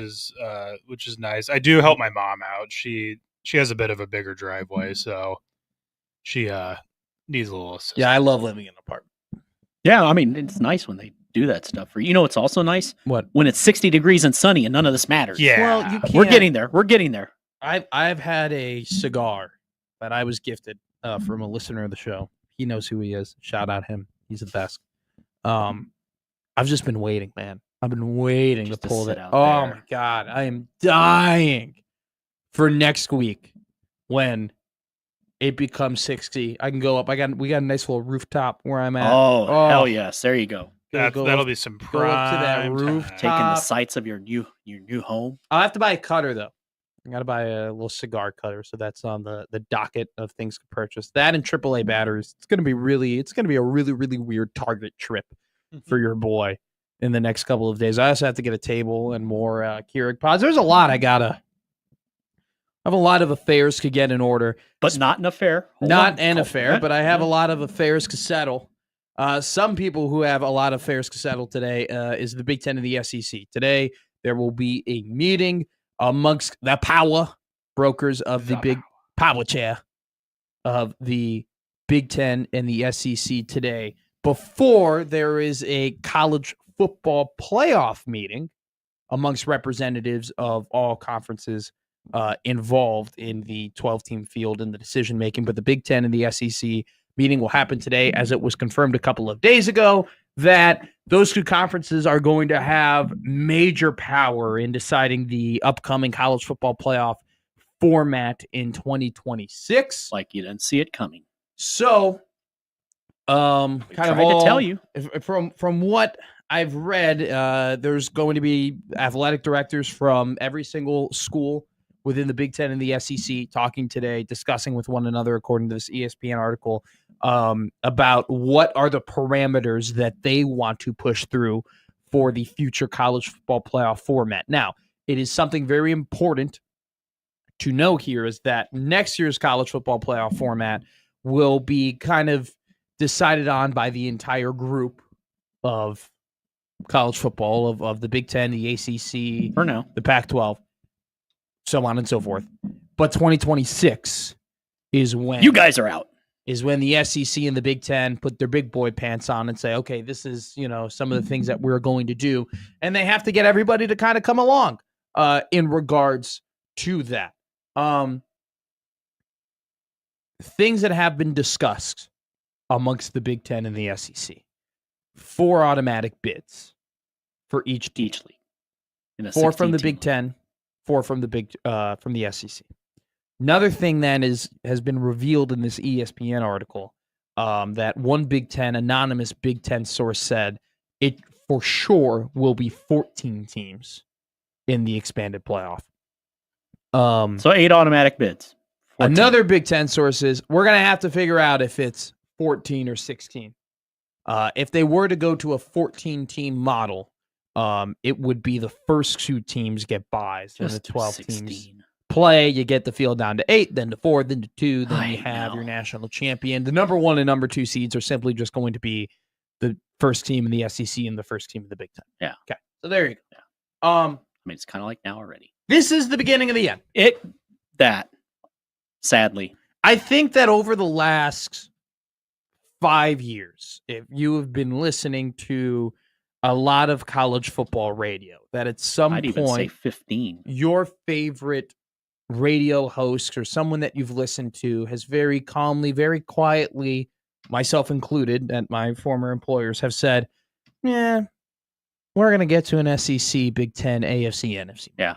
And Gary said that basically since I've been here. That's where and we're I going. heard it before I moved. And I think everyone who kind of had their eyes on the prize, who saw the writing on the wall with the NIL, with the transfer portal, with teams not having a ton of control, what does that teams not having a ton of control lead to? A collective bargaining agreement. A collective bargaining agreement leads to a salary cap. Well, you can't really have a salary cap. There's going to be more teams who are going to want to spend money as opposed to other teams. So if you have teams that are willing to spend more money, that means there's a competitive gap. Well, if there's a competitive gap, we got to close the competitive gap. Well, how do we close the competitive gap? Well, we make less teams that can really win the college football playoff, so on and so forth. You get into the snowball where the Big Ten and the SEC are now the ones in control. They are the AFL. They are the NFL. They are the ones making the decisions. And you either get on board or you get out. Yeah. There's no gray area. It's as simple as that. And the funny thing is, when people try to tell anybody, tell me, tell you, tell anybody, oh, that's not going to happen. No, that'll never happen, because everything that's happened since the summer of 2010, this is where you draw the line. There are no lines. Whatever they want to do, when they say, because I know Gary has said this consistently for a couple years, the SEC and the Big Ten, they're going to break away. People have said, no, that'll never happen. Again, all these things that have happened. But this is where you're going to say, no, that'll... If the networks want this and they can make more money off it, guess what? It's happening. And I don't know if it was you or him that said this yesterday. These two conferences at some point could go to 20, and then you have 40 and you break away. There's been some that said 48 and you break away. This is where we're headed. So this is where we're headed. So here's what's going to happen. You said the beginning of the end. This is the end. 2025 will be a more than, I'm almost positive it's going to be a 12-team format. Mm-hmm. They'll probably make some changes in terms of the seating and whether or not there's automatic qualifiers or who gets the bye weeks or whatnot. But the Big Ten and the SEC are going to have full control of this in 2026, and they're going to make the rules. And what's going to happen is they're going to say, okay, hey, 4 teams get here. We're going to go to 16. 4 teams from the Big Ten are going to get in. 4 teams from the SEC are automatically going to get in. Then we'll have 2 teams from the ACC, 2 teams from the Big 12, and then 1 automatic group of 5 to get their ass kicked by somebody really good. Okay, so right there you got 13, right? Mm-hmm. Okay, then you go from that to, all right, then you have 3 at-large bids, most of which, more than likely, from those leagues. So they have the best leagues, the best teams. Well, you'll actually have 4 plus 4 plus 2 plus 2, so you're at 12. That's a lot of math. Then you're at 13 with the group of 5 champion. Then you're at 14 with Notre Dame. Then you have 15, 16, which will probably be the 5th best SEC team and the 5th best Big Ten team. That will be our argument, by the way. Should the 6th best SEC team get in or the 5th best Big Ten team get in? We'll still, no matter how you slice it, if you love intra-conference conflict and arguments, they are never leaving college football. Yeah. Now, what is the beginning of the end is this, but what will really be the hammer and the nail is the monkey and the wrench. When Florida State goes, oh, no. We're going to the SEC. And when Clemson goes, oh, no. We're going to the SEC. And when Notre Dame goes, okay, like we've been fighting this for a while, and it seems like every year it's a flip-flop of like what's more advantageous for Notre Dame, to be in a conference or to not be in a conference. But I think we're just going to get to the point where college football is going to consolidate themselves. They'll join the Big Ten. When they find out they can make a lot more money, they're going to be like, you know what, we like money. Money's good. Let's make it. All right, we're in. The ACC and is going to lose those teams. And then SMU, I think, is a wild card here. They proved that they have a ton of money. They've been waiting for this for 40 years. And they have a lot of oil money. Khaleesi is coming to Westeros, is what the Sherwood SMU Blunt, Mustangs they got a payroll to meet. Are saying. You're going to buy 2 cars for running backs. Exactly. And they're going to buy... Look, they bought their way to the ACC. They'll figure out a damn way to buy their way into this college football playoff. Bought their way to the top Big of the 10, Southwest Conference. SEC. It does not matter. They will find a way in. And another team. They were built for this at SMU. Oh, yeah. Oh, they've been plotting this for years. Another team that you also have to look at, right, is Texas Tech. Because their new NIL, there's the oil money. Their NIL collective founder, Cody Campbell, sold his oil and natural gas company, Double Eagle, for $4.1 billion. Cody, could you just buy the Cowboys instead? I know you love your Red Raiders, but Jesus, we need somebody. Although that's not enough. You're going to need more billions to buy them. So Texas Tech, they're going to buy their way to the table. They're going to buy their way to the table. And there will be other teams that I'm not judging. You might be surprised that are going to buy their way into this. But the nail in the coffin won't necessarily be, okay, hey. Wait, it gets worse? 4 teams in the SEC and 4 teams in the Big Ten. And this is, no. The nail is going to be when other teams start saying, you know what, there's no amount of money, that there's no TV deal, there's no buyout that's going to stop me from making my way into the SEC or into the Big Ten. We'll buy our way in. This will kind of be 2025 2025 will be under the same rules that we have now. Okay. The SEC, the Big Ten, the ACC, the Big 12, and the non-Power 5 conferences are going to have, they're going to have to come to a unanimous decision and make the changes, and we're going to have this season. But then next year, with the ESPN contract in play, it's the SEC and the Big Ten, and they're calling the shots. That's it. And that's done. Try to tell you. It doesn't mean, I don't agree with it, I don't like it. Right. But unfortunately, that toothpaste is out of the tube. We'll go to probably 20 teams in one division, 20 teams in another division. It's dependent on who is in each one. Maybe we'll start, you have 40 teams, you'll probably start making your own divisions within those conferences, right? There might be a West, and there might be an East, and there might be a South, and there might be a Great Plains and a Midwest. There are going to be some logistics and regional things that they will have to figure out, because the best things about college football is rivalries, and in a way they will restore those college football rivalries. But here we are. I mean, it's good to have a seat at that table. Fongway on the stream, shout out Fongway. He has some great points here to all this. 3 things: waiting for the day when college football guys will take a pay cut when being forced to move on to the NFL. Maybe that day has arrived. The next thing: greedy college administrators and TV execs will continue to further the implosion of CFB as it was once known. Agree. And finally, and this is the one that I wonder, because half the country will then become alienated and become huge roller derby fans. But what happens when that happens? We have to start talking about a relegation system within that. And that's the next thing that's going to happen. That's going to be the next conversation of what happens to the other 80 teams in college football. Where do you put them? Where do they just consolidate to their own 20-team league?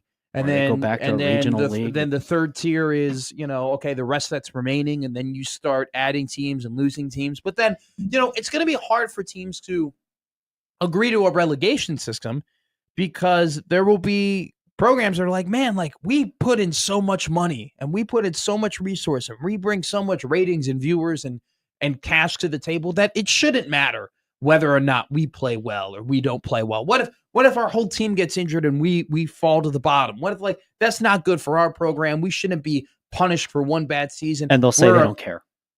We'll see what happens. I mean, it just depends on who's at the top. And what you have to start thinking if you're Nebraska is, man, get your S together. Thank God that Nebraska moved to the Big Ten when they moved to the Big Ten. Yeah. Now, it's bigger now. I'm not saying that Nebraska would have been denied from moving to the Big Ten from the Big 12 if they decided to do that now. That's not a claim that I'm making. But why ever take that chance? Why ever have to go through the stress of being like, man, I hope we can get in?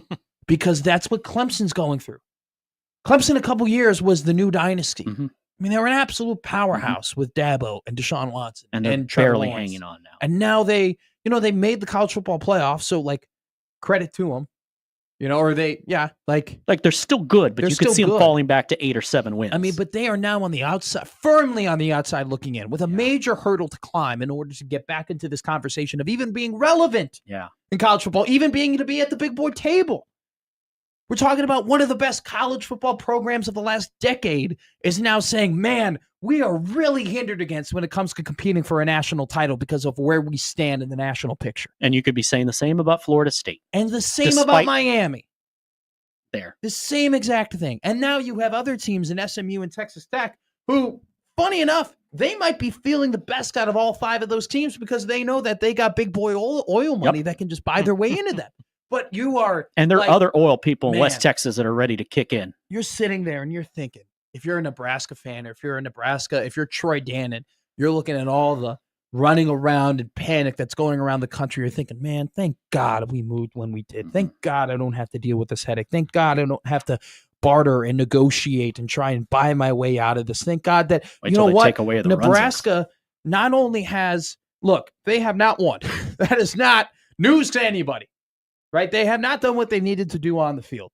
But if you're talking from an off-the-field perspective, they've done exactly everything they've needed to do, and impressively, they've done it through multiple athletic directors at this point, right? They've invested in facilities, right? They did the Big Red Project. They have one of the best football and training facilities in the country. They're investing in the stadium. Despite the fact that they've kept losing, they've invested enough money and enough interest into this team where the fan base hasn't completely been eradicated. It's still here. And now that's more of a credit to Nebraska football fans and the passion that they have for the state. And I don't think any amount of football, so far, they've been through a terrible, terrible stretch and no one has, right. We're still selling out games and everything like that. So not only have they established themselves as a team in the Big Ten, but they are a power broker in the Big Ten. They do swing a bit of a stick. Do they swing as big of a stick as Michigan or Ohio State? No. But as a college football fan, and I'm not being biased, I'm being honest, when I still see that end, my ears still perk up. But maybe because it's when I grew up and obviously living here, but that's not what I'm saying. I'm saying when you see that end, you still perk up if you're a college football fan. If they end up making a run, let's say hypothetically they win 10 games this year, so obviously they'd be in the playoff. You see a lot of people, not from Nebraska, I'm talking about national people that will be happy. Hey, Nebraska's back. Hey, college football is better when certain programs are good, just like the NFL. The NFL is better when certain teams are good. The teams like the Bears, teams like the Cowboys, hell, the Packers, the 49ers, the Steelers. It's just how it is. No one's saying that about the Jacksonville Jaguars, the Tennessee Titans, or the Arizona Cardinals. Or in college football, there are still certain programs that still they make it move a little. Yes. Even if they're going through it, but you're still curious. Ooh, Nebraska. Ooh, they have Dana Holgorsen. I'm going to watch. And the numbers do justify that. It is, and I'm sure to a lot of people, it's an incredibly annoying sentence to hear, but college football is better when Nebraska is good, right? And that's true. That's not, but I think it's annoying because it's like, God dang it, why can't we be good? Why can't we just win? That's like, what I get it, it's better when we're good. We can cheat, we can pay. Why are we not buying good? Why do we sign Shohei? It's a credit to the Nebraska athletic department that they're not panicking and freaking the heck out right now about what are the impending future, because what is the impending future of college football? Because they are firmly established in that impending future. We're good there. Let's work on Nebraska. And there's a lot of factors that have gone into that, fan interest, resources, investments, being serious about hiring, not only just head coach, paying a head coach a lot of money. Hey, let me tell you something right now. Like, you can say what you want about Matt Rule and the job that he's done so far, but Nebraska invested over $70 million in order to bring him here. Okay. And if they moved on from him, guess what? They'd be doing the same thing because it's Nebraska. The only type of programs that spend that type of money on head coaches in order to win are big boy programs. Okay. Despite the fact that Nebraska has not won a lot of football games, they have spent money and invested in resources like a big boy program. Well, it's just like when they moved on from Scott. Do they have to fit foe on the field? Yeah, absolutely. No one's denying that. But in Nebraska, if they need the money, it can be found. That tells you everything. But it can be found, but you're still. Well, you don't want to keep going to the well. It can be found because you want to get it right. So get it right. We're getting to the point though where you need to see the fruits of labor come to fruition.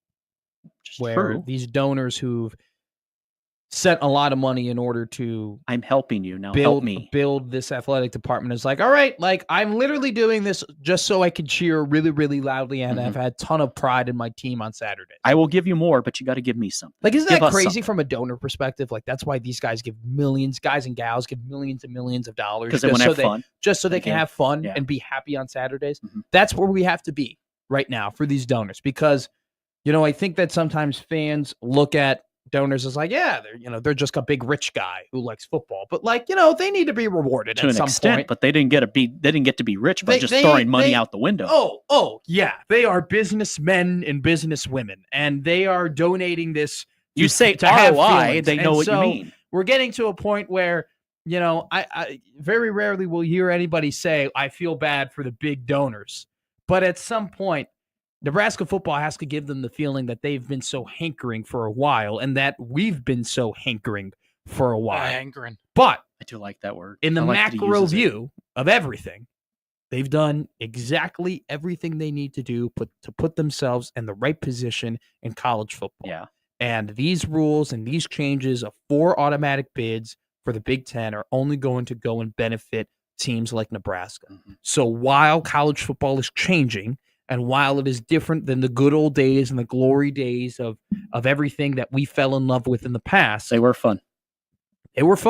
But this new era is advantage Nebraska. It's here, and it's advantage Nebraska, and it's an advantage to teams in the Big Ten and the SEC who take the sport seriously, like Nebraska. And so while, yes, you can say, I don't like how college football has changed, and I don't know what the direction or it's moving. And most of us don't. You do have to realize it has. that it's moving in a positive direction for the football team in Lincoln. There's no doubt about that. All righty. Good point. We're keeping it moving here. We're having a good show so far. I'm having fun. Jimmy, Matt, Peter Krenzer on the ones and twos, Gary's in Kansas City. We'll keep it rolling here with a little bit of Nebraska football. The Huskers, though, are on the road in basketball tomorrow. 4 Nations plays. U.S. versus Canada, biggest game probably in hockey in like 15 years. We'll dive into that. Great in basketball, licking their chops as they're seeing other teams in the Big East falter before the tournament. Doing it from their couch. Doing it from their couch. Resting up. Kalkbrenner, get that foot ready. We're going to need it on Sunday. You're listening to Gary and Matt here on 1620.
Yeah.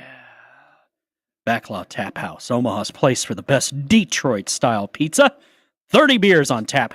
Do you get clotheslined by Rick Mahorn or Bill Lane Beer when you have this Detroit-style pizza? Only one way to find out. Great place to relax with friends for pizza and beer. And let's be honest, if you're doing both, you're people watching. This Friday, get $50 worth of gift certificates for only $25. Listen to John and Josh on Sportsmanlike Conduct for your chance to win. More details, guess where? 1620thezone.com. Go now. What's that place called? Backlot Tap House. Sounds good. It does sound good. Detroit style pizza? Yeah, I don't know. What Is that? It's like So RoboCop. If you're RoboCop was from Detroit. That's pan, crispy pan, right? In Exarban, it's thick, right right next to the movie theater. It's good spot. Okay, so there's one of these out by me when we had the Cocaine Bear party, which those that weren't listening back then is not, we didn't have cocaine nor a bear, but it was the movie. And the genesis of that idea for that screening came from this show. So it happened, and actually the weather was a lot like this, and we got a gift card from the place. And we did have some pizza that night, and I can vouch by saying it was good. Yeah. And I will never lie to you guys about food, ever. It's important. I haven't had Detroit-style pizza. I've had St. Louis-style pizza, which... Best fans in pizza? What? They always claim they're the best fans. Just ask them. No. I can't stand the Cardinals. I know. That's part of the prerequisite on this show. We'll get to that. Like, people will find out. Like, people very, very, very, as they get to know you, very much know my hate for the Packers. Very much know my hate for Notre Dame football. They will come to know my hate for the St. Louis Cardinals very much in time. Joey types in to the Equitable Bank inbox. Hi, Joey. We do banking differently. Matt at 1620thezone.com. Jimmy at 1620thezone.com. If you have any thoughts about what we're talking about here, if you have missed of any of our conversation, go back and check out our I almost said Cubs podcast. Go and check out our podcast page. Did he just let the cat out of the bag? Joey goes and says, KU might be the perfect example of players that needed to look at fit instead of NIL. That team seems to have a lot of pieces that don't fit together. Exactly. Losing to BYU by damn near 40. Holy, can't say that word. And Shrek is a middle linebacker. Okay. I like this. So we have listeners who have said Shrek is a fullback. Yeah. Shrek is a middle linebacker. I still maintain he is in a 3-4. He's a nose. So how in the tall, mode of Ted Washington, how tall Vince is Wilfork. I don't remember. So Shrek is 7 feet 2 inches tall. Okay. We're back on track. Change a conversation here. I think Mac has found his replacement for Kalkbrenner. You are not. Hey, St. John's wants none of that smoke. New Creighton Center. Shrek. He'd be a left tackle. He'd be a left tackle, right? Shrek. Like, there's no other, if he's 7'2", he's got to be a left tackle. There's no other spot for him to play, right? I mean, could be a red zone threat. Like, just put it up tall enough. If he's pulling on a counter play, report is eligible at the 2-yard line. Yeah. I can't wait to see Kirby Joseph try and take out his ACL. They got a 7'2" ogre pulling, and just knocking people off. That's not fair. They're getting 20 yards a carry. He's a tackle. Yeah. It's a great point from Joey, though, by the way. I think we saw it, too, at Florida State, where you got to have fit. Florida State had a lot of, in football, like I know this is a basketball to football comparison, but Florida State was ranked really highly this year to begin the year because... By the way, Don just says Shrek's a guard. Fair. They had Shrek... No, he's too big to be a guard. He's a tackle. I'm listening to everyone's opinions. So Florida State was ranked high to begin the year because they did great in the transfer portal. I mean, they grabbed a lot of really high caliber Alabama guys who left after Saban departed and went to go and play TV host with Pat McAfee and the rest of the game day crew, and they ended up falling on their faces because of poor coaching and bad fit. Who? What was said? Don also says that you can't spell S-hole without STL. That's a good one. That's fair. That's so fair. True. I mean, it's. But yeah, I think that we are going to get into these situations, and we already have an NIL where it's just like teams can get really, really excited, and I think I find myself guilty about this where I go, well, Nebraska has spent so much money on these players. They must be a good team. Or they've spent so much money on these coaches. They must be a good coach. Like, in theory, in theory, we'll see what happens. It really is at the end of the day all about fit. And it kind of boils back to the Fred Hoiberg discussion of my question of whether or not he will think more so about the culture pieces when he goes to the transfer portal, because that's what he's doing. That's his MO. He's going to go in the transfer portal. He's going to get key pieces.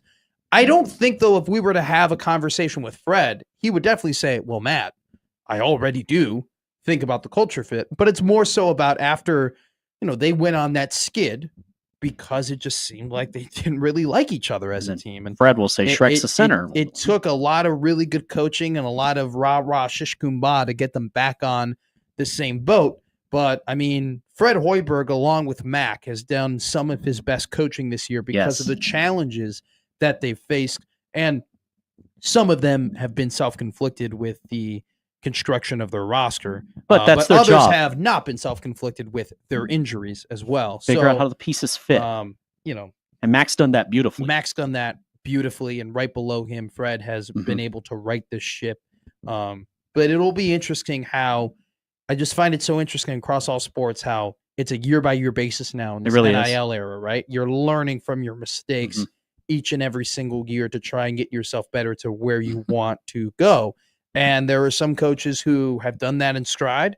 And there are some coaches who've decided, you know what? I'm going to pull a Tony Bennett and I'm done. I'm going to pull a Jay Wright and I'm done. I'm going to pull a Roy Williams and I'm done. And you don't blame them. Nick Saban and I'm done. I'm going to, I think Mac Brown's kind of forced out more so than him saying he was done, but he was getting to that point as well. So it's, man, it just seems like every week and every month we're in a different era. Joey's spot on, though. They spent all that money and you got to have the right fit.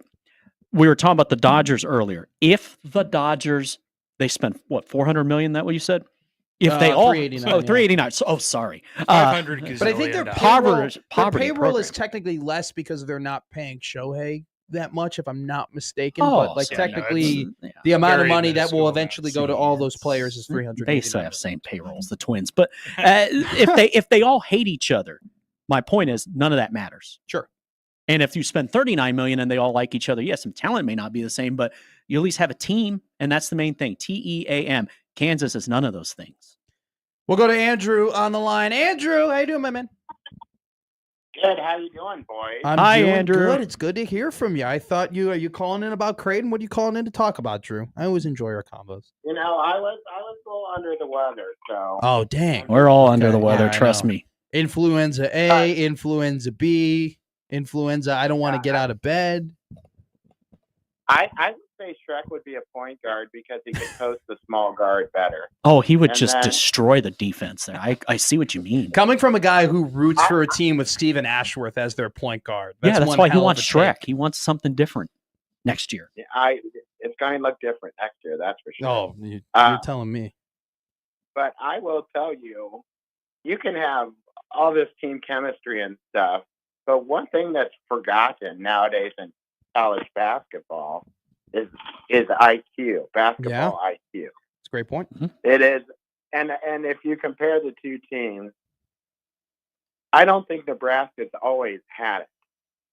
I think this year's team IQ is better than it has been, and you can't compare probably Hoiberg and Mac because they're two different coaching styles. Sure. That's a good point, Andrew. And Matt, I want to know. But I can't. But I want to push back here for 1 second, Drew. Here we go. No. They are different coaching styles for sure. No one's pushing back in that regard, and not only just what's on the court, but also how they deal with people. But I was more so comparing them in the fact that they both had roster issues, and they've had to coach their asses off in order to fix those roster issues. In their own ways. They're both very different, but in their own ways, they've dealt with fairly similar problems. Creighton more so on the player personnel problem. Nebraska also has had a player personnel problem, but a culture issue as well. But the point being, both of those guys have gone through struggles, and both of them have done a good job turning around that ship. Yes, they have. And Matt, since you're a newbie, sure, I have a question for you. Do you like Braunschweiger? Do I like what? Do you like Braunschweiger? Brown swagger. Swagger. Braunschweiger. Have you ever had Braunschweiger? Oh, is that like a beer? Like the beer? No. It's a lunch meat, Matt. No, I haven't. Do educate me. This is incredible. What is this? Same. I love food talk. It's a liver pate. Oh, yes. Yes, I have. I've had liverwurst before. I do enjoy some liverwurst. Okay, then you're my type of guy. Yes, my dad, no joke. So that's the brand. It's like the orange casing, right? Yeah, it has a casing, yeah. Yeah, okay, great. I love me some liverwurst. Why you had pizza on your thing? We wrote down you for pizza. We're talking about liverwurst? Drew, what are we doing? Okay. I kind of go around in spots. Yeah, no crap. I will say the best pizza. Okay. You guys, I don't know if you ever have had it. La Casa Pizza in Omaha is the best. Okay. Oh, I know that. That's out by me. I love La Casa, and the thing about La Casa is it's either you love it or you hate it. There's no in between. I've never had it. I don't know. Okay. No, there is no. I agree. That's a great statement. There is no in between. People either hate it or they love it. Shrek to NIL to Coach Mack versus Coach Hoiberg to liverwurst all the way to La Casa. Andrew, it's never a dull moment when you call in. Thank you so much, man. Yeah, okay. Man, Matt, those topics, they sound like when I was sitting on the porch couch on 1326 Mass in Lawrence, Kansas about 20 years ago. Bayman's got a great Braunschweiger, cream cheese, and a Triscuit. Oh, I'll try it. Oh, it's great. I've cream never cheese had and it. liverwurst, low key. You haven't it sounds disgusting. You haven't lived until you had it. Liverwurst is one of those like salty, disgusting foods that you just cannot stop eating, especially when it's on top of a Ritz cracker and a piece of Colby Jack cheese. Oh, I think I might. The AI overview of Braunschweiger says it's a German-style sausage made from pork liver. Hey! You know what? I think I'm good. I don't need to see it, mate. I just need to taste it. We don't need to know what is in a Braunschweiger. Don't tell me about the labor. Show me the baby. Detail about what the liverwurst is packing. You just put it in your mouth and you chew and you enjoy it. That used to be a go-to line. Hey, just enjoy it. You know what everyone should just enjoy tomorrow? They should just enjoy the Four Nations finals as the United States takes on Canada. We'll delve deep into it. We might have a little special guest on tomorrow. We'll talk about it as well. Doc Emmerich? Just slightly. No. In overtime. Don't go anywhere here. We're still in the third quarter. Gary and Matt here on 1620 Design.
It's a day on Gary and Matt where Gary's out of the office, where the most amount of emails I've gotten is about what position Shrek would play in football. That's my doing, and I'm proud of it. That's been the hot topic of today. What position would Shrek play? Well, there's only so much we can bitch about. At some point, we have to dig deeper on deeper topics here, and this is as deep as it gets. Timothy down the rabbit hole.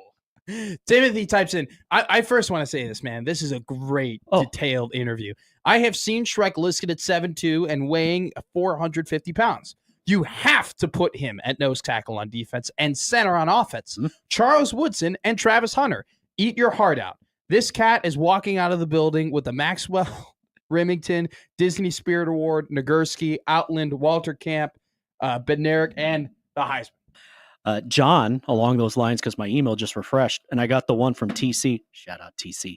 And he's right. It does feel like the Twin Cities, and he would know because he lived there at one point. If John says, morning, John, if Shrek was playing for an option offense, remember, dear old Nebraska, you put him at tailback.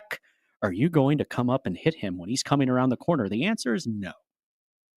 Especially if you have the 90, because we're just going all in. The 94 offensive line leading for Shrek.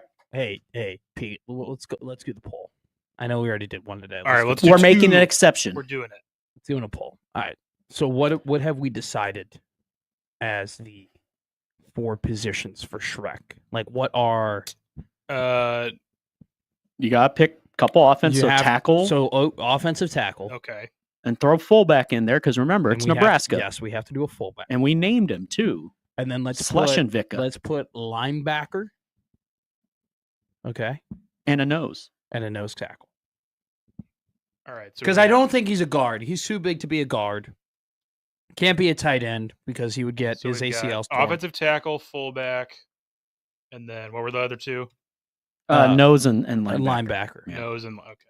Middle linebacker. We gotta specify middle. And when you vote, if you have other ideas, by all means in the comments, we're listening. If you really think he's a punter, then state your case. We're not judging. John also goes on to say, Jesus Christ, Andrew, it's Braunschweiger, not Brownsweiger. I know. That's why I was so confused. Only knew it sounded like that German beer. Well, I only knew this because from the classic art film that is The Last Action Hero with the former governor of California, he said in the movie, I am the world famous Arnold Braunschweiger. He was not. He was Schwarzenegger, but that was the point. You have to see the movie to get the idea. You know, Arnold Schwarzenegger's son is acting now? Yeah, Patrick. He's in the White Lotus. The new White Lotus season. And he's going to watch this. I'm not going to say anything, but he's naked a lot. Easily the biggest freak of episode 1. Okay. Fair enough. I get an idea. Okay. It's a great show, by the way, if you haven't seen it. Apparently, though, Walton Goggins, I like him. I saw this breakdown, I believe it was on Instagram, that people were like, I want to hate Patrick Schwarzenegger because, he's a Nepo baby. But people actually really liked his performance on White Lotus. Yeah, he seems so was it in the mind of like Sidney Sweeney and the... Son, I am so proud of you. You are a great actor. You did so good, son. You did so good, son. So proud of you for landing White Lotus season 3. If it bleeds, we can kill Son, you looked incredible naked. You need to do more back training. That's why you work out. It's fantastic. It's fantastic. Get to the chopper. Mm-hmm. I feel like I was naked in the Terminator, and look at me. My Schwarzenegger slightly turns into like a Scottish accent. You look incredible. So that was more German. Go Chargers, go. The Braunschweiger. The Braunschweiger. We put scraps on the Braunschweiger. Talking about scraps. No scraps will be had yesterday. Actually, 7'2", 450. That's Shaq. Tomorrow. How much do you think at his peak Shaq weighed? That's got to be at his peak, right? Yeah. Oh yeah. I'd say about 350. Like at his high. Okay, like are we talking like Celtics? Or are we talking when he was the baddest man alive? We're talking Celtics and Suns. Celtics. He might have been pushing 4 by that point. Shaq had a. Is it a bad? I mean, I'm not going to say anyone who accomplished the things that Shaq accomplished. I'm not going to say he had an underwhelming career. That won't age well. I'm not saying I that. saw him so many times. I can't say that. Now, the guy couldn't hit free throws. I'm not saying that. But he could have done, like, he had a little bit more. He gave out a little too soon. He had a little more in the tank. He could have handled his body a little bit better during the 2005, 2006. I prefer my center growing up who was an Adonis by time he was into the mid 90s. I mean, like people don't get like 94, 95 Shaq, 96, 97 Shaq was one of the greatest athletes. 99, 2000, and then MVP. he wins the 3 in a row. Like he's incredible. He wins, one more with Heat. Don't get me wrong. But give me the Hakeem Olajuwon. I just feel like he had a little bit more at the end. Like he even talks about how he regrets he didn't break Wilt Chamberlain's scoring record. That he didn't score as many points. He didn't break a lot of Wilt Chamberlain's records, apparently. And he left a lot of free throws on the table. Left a lot of points on the table with the free throws. And this is a take that's been had by other people before, and particularly Shannon Sharp. Now, Shannon Sharp went as far to say he was disappointed by Shaq's career. I don't think you can see what he accomplished and say you were disappointed at all. You know what? I saw too much of him in person growing up that I will never say that. The 4 titles and just the absolute dominance and the fact that he is on an all-time list. I saw him kick our ass in the playoffs in 2001. Nothing disappointing about what Shaq did, but I won't pull back from the fact that he could have given I just need a little bit more. I know. Just a little bit more from his career. I get that. And then I would see Hakeem do the dream shake, and I'd just be like, oh, wow, that is just beautiful. He is beautiful. Hakeem Olajuwon, and this is where I'm going to earn some bonus points with you, is probably the most underrated player of all time. I won't argue that. Probably the most underrated. Hakeem does not get talked about enough. Him and Isaiah Thomas. Zeke was a bad man. I mean that in a good way. Isn't it funny that Michael Jordan hates Zeke and Isaiah Thomas is the only guy who probably has anything over Mike in that era? Because Michael was too young to beat Larry and Magic and didn't have the horses to beat those Larry Pistons and Magic. But made the Bulls what they were. Exactly. He had the horses to beat the bad boy Pistons. Yeah. And it's no surprise that there's still a beef there, considering the fact that there's only one dude who can really sit up atop the throne and say, no. At his powers, I beat him. And that's Isaiah Thomas. He doesn't get enough credit for that. Not nearly enough credit for that. All right. Talking about people who don't get enough credit. Creighton basketball will be in action on Sunday when they go back to the Chi after their week-long break. They take on Butler. We'll have John Walker here to go and break all of that down for us, and then we'll eventually get to that. They play Georgetown. I knew I was wrong. Play Georgetown on Sunday. I knew that was incorrect. Play Georgetown. Have John Walker coming in here at 9 a.m. to talk about it. Coming up in the next break, then we'll have Brandon Vogel to end the show. You're listening here on 1620 The Zone. It's Gary and Matt.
The answer's yes. Yeah, I don't know. Welcome to my life. Welcome back to the show. You're listening to Gary and Matt here on 1620 The Zone. We welcome in John Walker. Hey, John, you ever just want to run away? Is that something you ever want to do, my man? Dude, why not? You know what I mean? Like, right? Why not? Sometimes you just got to get your knapsack, throw that thing over your shoulder, and hit the door. Hey, real quick that's how I ended up in Omaha on a bunch of stupid. This might be an interview full of just stupid questions and stupid answers, and I think that totally would be okay to our listener. We had a big debate today. We're having a big debate today, right? Heated, and I feel like you are a guy who this fits right into our generation, our wheelhouse of things. If Shrek were to be a football player, what position would he play? Remember, he's 7'2", 450 pounds, 7'5" with the afro. Dude, D tackle. Yeah. Okay. Like, here's like whether you run, he would be a really good 3-4 D tackle. That's what I said. Nose. Yeah. What you want from those guys? You just want them to eat space. Yes. Like, you just want them to be able to take up 2 gaps on any play. Mm-hmm. And I think Shrek, I'm an ogre, would take up 3. Okay.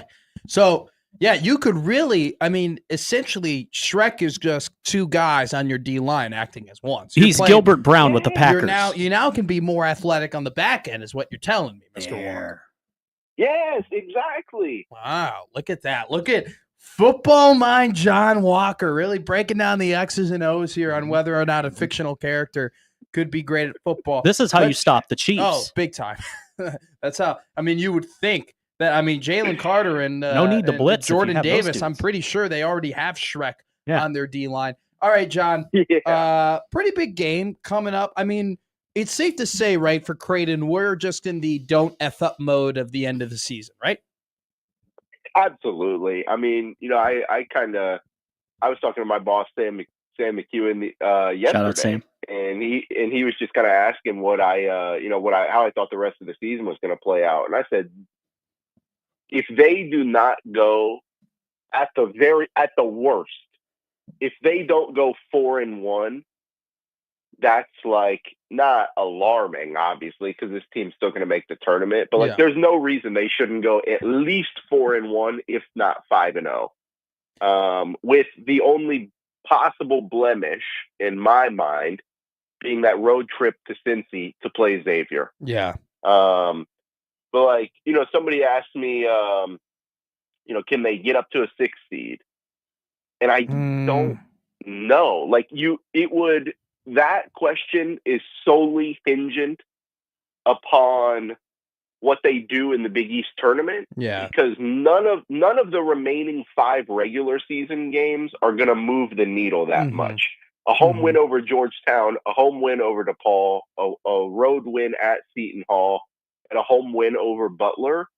And let's throw that Xavier game in there. None of those are going to move the needle enough to get you up to a 6 seed, assuming other people don't lose and something, whatever. Yeah. But it's just that's like a really good way to put it, because these next 5 games could probably do you more harm than they do you good. No, you're absolutely right. I don't think it's a little bit of damned if you do, but really damned if you don't, right? Yeah. You gotta, you can even argue at this point, the floor is 5-0 with DePaul, Seton Hall, Butler all on your schedule. And, Georgetown, they had trouble with the Hoyas earlier in the year, but it's not necessarily as if Georgetown is lighting the world on fire. Don't get me wrong. They're a way more respectable program now than what they were a couple of years ago. But, I still think the expectation, you're totally right, is to win out here and see where you land. Right now, on Bracket Matrix, they're at an 8. They're the first 8 seed. They're behind St. Mary's to be the next 7 seed. So that's kind of where they stand. Let me give you another question here. Well, I'll kind of bounce back and forth between Creighton and the Big East in general. I think we were kind of all waiting this year in the Big East for all right, when is UConn going to turn it around? When is UConn going to look like the national champions they have the last 2 years? When are they going to turn that corner? And I think everyone has been waiting for it. And yes, they won yesterday's game. But after losing to Seton Hall, Are you officially done thinking that? Is this just the UConn team that we're going to have, and they're going to get their way into the tournament, maybe have one or two in a barbecue and head out? Or do you still think there is a turn or some horizon, some sun on the horizon for the UConn Huskies to do the impossible and go back to back to back? I don't think this team can go back to back to back. But what I will say is, I would absolutely hate to be, and this goes for Creighton too, if they end up being an 8 seed. I would absolutely hate to be the 1 seed that has to play the back-to-back national champions in the second round. Great point. Like, that is not, period, exclamation point, what I want to do at all. Mm-hmm. I think it's interesting because as we saw in Omaha, adding Liam McNeely to the mix completely changes them. Yeah. But like this team, we saw it in the Seton Hall game. We saw it for most of the game against Villanova before Villanova just crumbled late. This UConn team just doesn't have the same oomph that the last two did. Mm-hmm. Like the last two going into this time of year, especially going into March Madness, like they were the big bad bull into a game. You were going to have to bring brass knuckles to have a chance because they were going to stuff you into a locker and give you a swirly and take your lunch money. Mm-hmm. Like that's just who UConn was. And they don't quite have that this year. They're still dangerous. Obviously, they have one of the better coaches in the country with Dan Hurley. Just ask him. Just ask him, man. They have one of the better coaches in the country. Obviously, I know he's coming off an ankle sprain, but Liam McNeely being as healthy as he's been since probably October, November, like that'll certainly help. He was a bad man last night. He was. And so they just got to get it from elsewhere. Like Solo Ball's really good, but he's also somewhat of a defensive liability. Alex Caravan, who knows what's going on there? Like I think as far back as the first meeting with Creighton, he wasn't really hitting, and Dan Hurley was like, "It's a confidence thing. It's a confidence thing." So I don't know. I think they could make some noise in the tournament, obviously. And again, Duke, Auburn. Let's say I don't know, Houston. I don't even know who your 1 seeds are. The 1 seeds probably right now are Alabama, Auburn, Florida, and Duke are probably your 4. Yeah, I'll take like Auburn, Duke, Bama, Houston, and let's say it's those 4. I don't think Duke wants to see UConn. No, they absolutely don't. I don't think that. And so I think the sun is rising for UConn. Ooh. Okay. But it could be a cloudy day. Fair enough. Wow. Been a cloudy year overall. Deep. We'll put that on a t-shirt. Yeah, no kidding. Hey, speaking of cloudy, speaking of ankles, John, you see Kalkbrenner roll his ankle Sunday. How bad did that look from where you were? But then how big is that week off, regardless of how bad it is? Because that really could have changed the entire season for them, because now you're having to redo everything again with only a couple weeks before the tournament. Yeah, no, it would have been a lot like the Ryan Nemhard injury his freshman year. Then Trey comes off the bench and they start playing well. And so it kind of would have been a lot like that, where they just completely had to reshuffle everything so late at such a critical time of the season. But my first, and I watch it on TV. And my first initial thought was, oh boy, like did it just end like that? Yeah. Like not their season, one of the most storied careers in program history. Like, but you could even argue it's the season too, like right then and there. Right. Absolutely. But like not even just, bigger than that. Sure. I was like, did it just end? Mm-hmm. Right. Like just like that, right there on the road.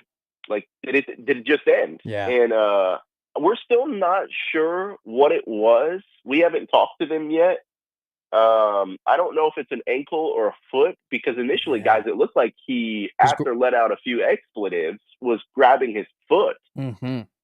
They were zooming in. They were zooming in, John, on like the right side of his like toes. Like it looked like it was a toe thing a little bit. Yeah. So I don't know if we're still sure. I'm still not sure. We'll talk to them later in the week before the Georgetown game. But I mean, it's huge. It's huge. One, that he was able to return. Yeah. I don't know if they gave him like a horse tranquilizer in his foot or whatever they had to do, Mr. Miyagi to get him back out there. But he did. He came back out, so that was a really positive sign. And then after the game, Greg McDermott said, he's going to be sore for a few days. Now, thankfully, they have a week off. Yes. To kind of let him get his feet or foot back under him. If a week, is going to do that. The kind of interesting thing is he's going to play a center on Sunday that he's better than. Like, he's better. A fifth-year, 3-time Big East depoy is better than a true freshman. Yeah. I think Thomas Sorber is going to be a star in the Big East, but not yet. Not just yet. Certainly not against Ryan Kalkbrenner. But Thomas Sorber, really active. They kind of play that little 5 out. And so we'll see how that affects, I don't want to say limited, but, an ailing Ryan Kalkbrenner. We'll see how that plays out on Sunday. But the week off is huge. Oh, absolutely massive to get healthy. Also, just to, like, rest up a little bit. And I think, like, more so with a dude like Stephen Ashworth, who has been playing his butt off day in and day out, game in and game out, week in and week out, because he's just asked to do so much on this team. Have you been watching a lot of Purdue basketball? If not, I can ask you another question. But have you been able to watch the Boilermakers? No, I haven't. Okay. I saw when they came to Omaha, I don't know, 4 months ago for a charity exhibition. And then I was at a Valentine's Day brunch with my girlfriend on Saturday when they were playing Wisconsin. Yeah. And so I got a couple peeks at that. But no, I haven't watched much of the Boilers. I've seen. I think my question to you was going to be, I think they're going through some issues without having Zach Edey that Creighton might go through next year that they're going to have with Ryan Kalkbrenner. But if you ever do, let me know. We can have that combo because it's a great combo to have. You guys should do it over brunch. I'll throw you another one here. Is there any angst that you have about Sunday's game that has been boiled up because of the last time these two teams played at Georgetown? I truthfully,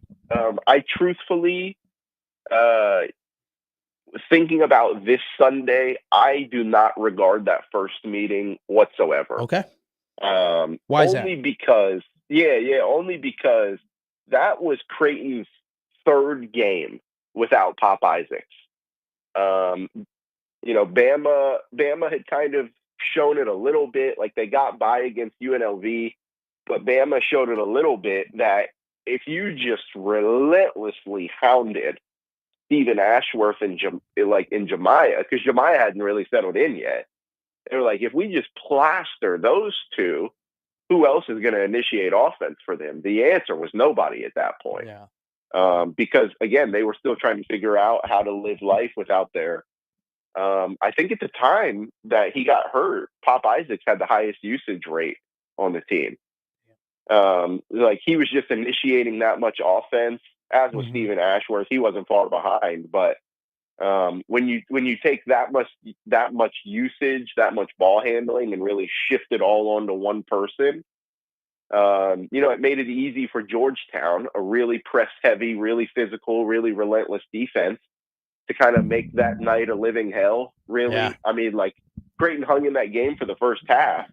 And that's when, and then through the second, that's when Micah Peavy really cranked up the pressure on Stephen Ashworth, picked him a few times, run, layup, dunk, you name it, and slowly, Georgetown pulls away. But no, Creighton was in that game even without Pop Isaacs, and they are a drastically different team now than they were, 2 months ago.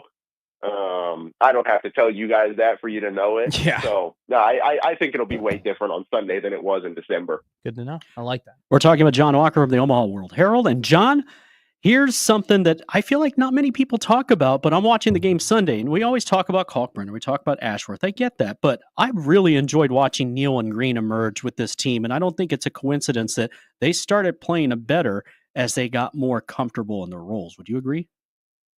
Yeah, I certainly would. And also how they use them. Kind of the Like that's one of the things that Jemiah Neal had to learn on the fly. Like, and Jason Green did too at the 3, but like I'll talk about him here in a second. But Jemiah Neal was playing the 3, which for what Creighton was asking him to do was drastically different than what they're now asking him to do at the 2 next to Stephen Ashworth.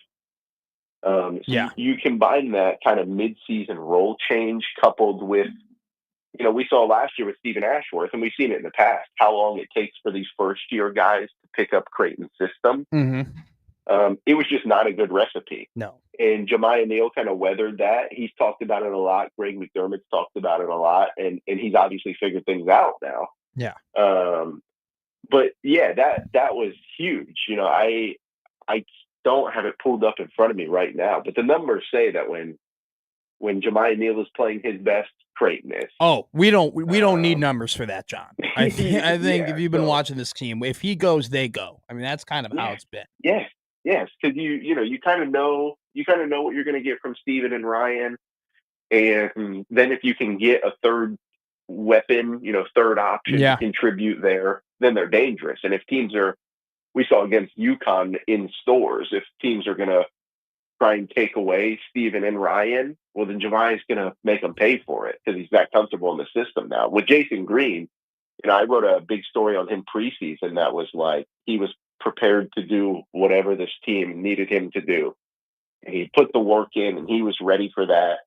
If he just needed to check in and rebound, if he just needed to check in and defend and not score, like that was fine with him, whatever he needed to do. And we've really, really, really watched him embrace that. Because Jackson, we had that cluster at the 3 and 4, or really just at the 4 until Pop got hurt, right? And it was like, okay, who's gonna emerge as the guy? Is it IT? Is it Mason, Jackson, Jason? Who's it gonna be? Jackson emerges because of his offensive capabilities, and they still rotate there a little bit, but then when Pop goes down, okay, well, if Jackson's playing the 4, who's going to play the 3? And Jason Green really, really, really solidified himself in that spot. I think that's incredible analysis, John. John Walker, the Omaha World Herald. We'll get you out on this one real quick. St. John's, atop of the Big East, one of the top-ranked teams in the country. I think that their free throw shooting, their lack of three-point shooting might hinder them too much from being a real national title contender. Do you agree or disagree with that statement? Here's what I'll say. They've dealt with that all season, and they're 22-4. Yeah. And those 4 losses are by 7 points. Yeah. So, like, I said the same thing in December and, like, through early January. I was like, man, if this team's going to shoot 30% from 3, like, they're not going to have a chance. Sure. They can't keep this up. They are relentless defensively. Like, if they're up 15, if they're down 15, they are in your grill. Yeah. And they're well coached. Yeah, absolutely. And like they're a little unorthodox. Like they'll take the mid-range shots that nobody else in the country wants to take in this era of college basketball. Yeah. And they'll hit them. Yeah.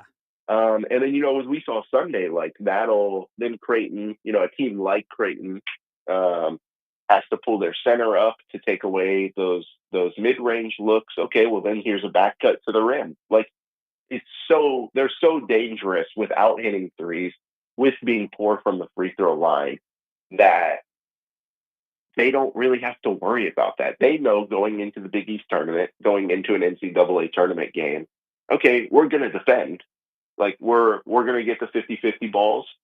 We're going to rebound. We're going to defend, and hopefully we hit shots because we know we're going to do the rest of the things. So I think they're a second weekend team. Past that, that's probably when the shooting, is going to either kill you or help you live to see another day. Great insight, John. John Walker, the Omaha World Herald. We'll talk to you soon, all right? Thanks, guys. Thanks, John. It's good stuff. Big game for Creighton on Sunday. He's so damn good. No, he's really good. He knows what he's talking about. Creighton, big game Sunday. Just don't let the bottom fall out. Walk out of this 5-game stretch 4-1. You're comfortably in the tournament, and we'll see what they do in the Big East to get themselves the best advantage as possible. But if you go 5-0, you'll be a 7 playing a 10, and that could be advantageous for them big time. So we got one more segment here. Just talk about a little bit of everything, and then we'll finish up with Brandon Vogel here on 1620 The Zone.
During the break, we were given some food here.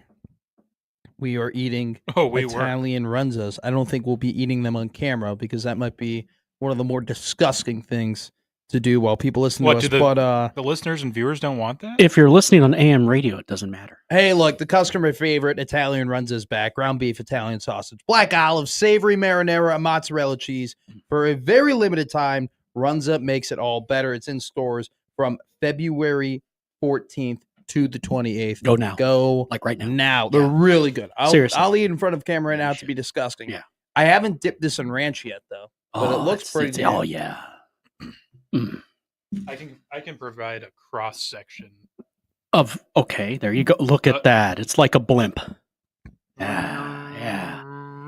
As I was saying during the break, I don't suffer from ED, but if I did, I think this would cure it. That's how good it is.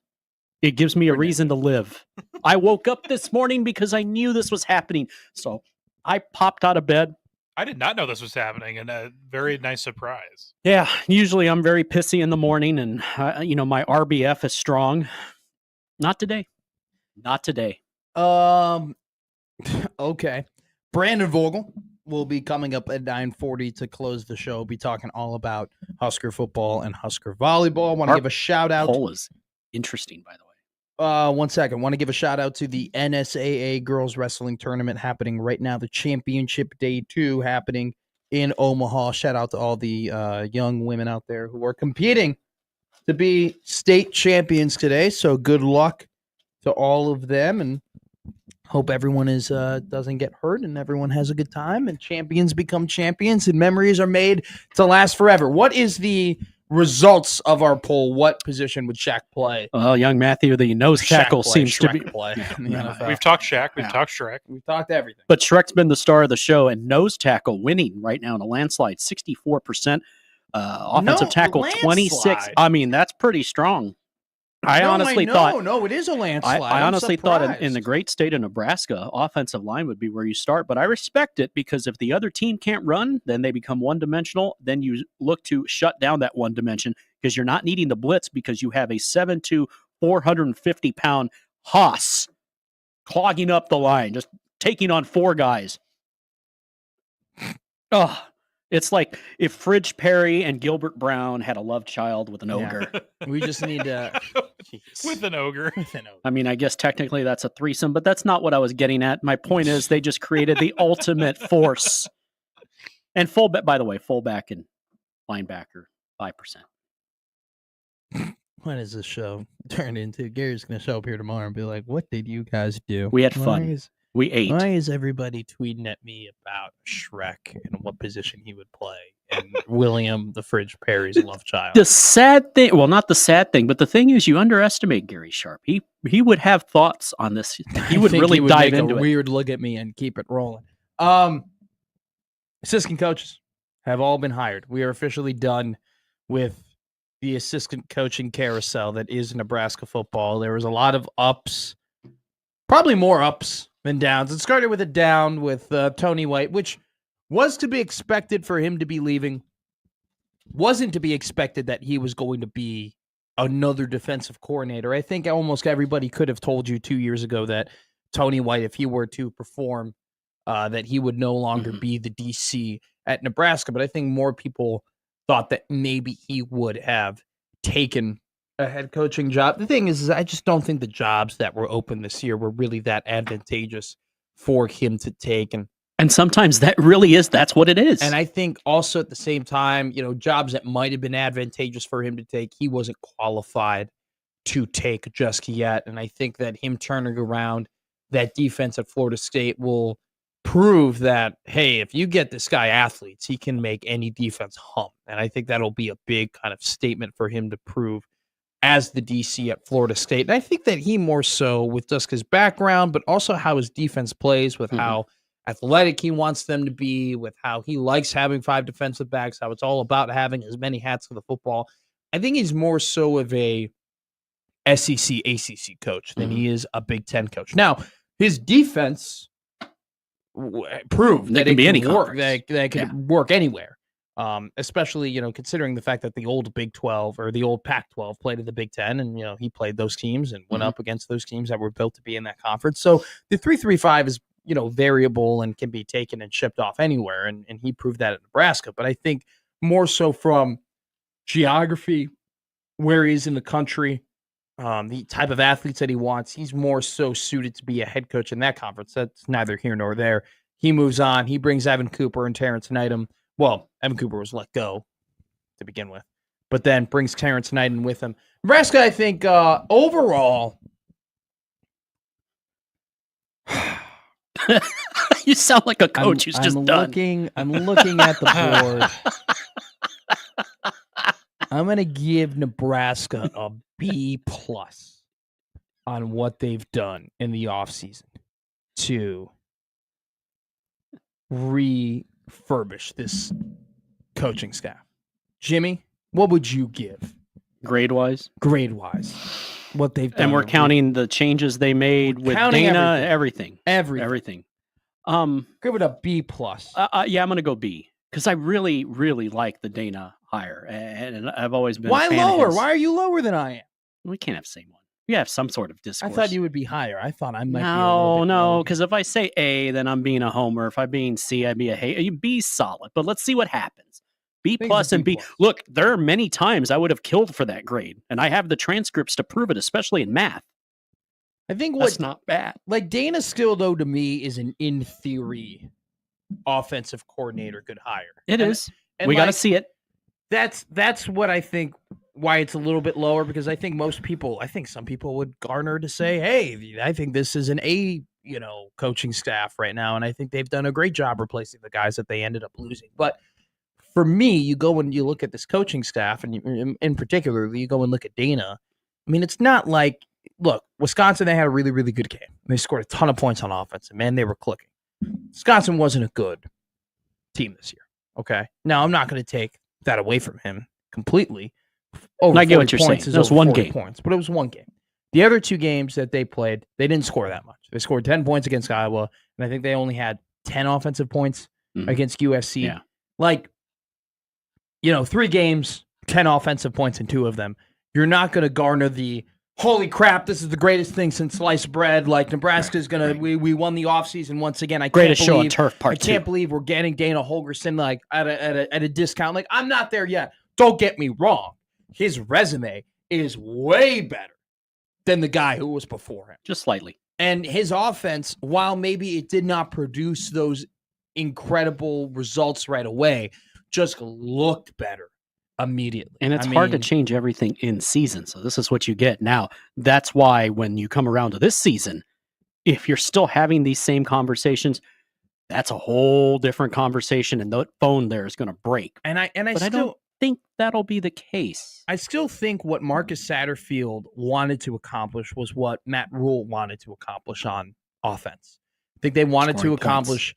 Well, it was about establishing physicality. It was about establishing possession. It was about, field positioning. It was about, hey, if we're not going to score, at least put our defense in an advantageous position to go and make some plays. And, let's go and play the long game.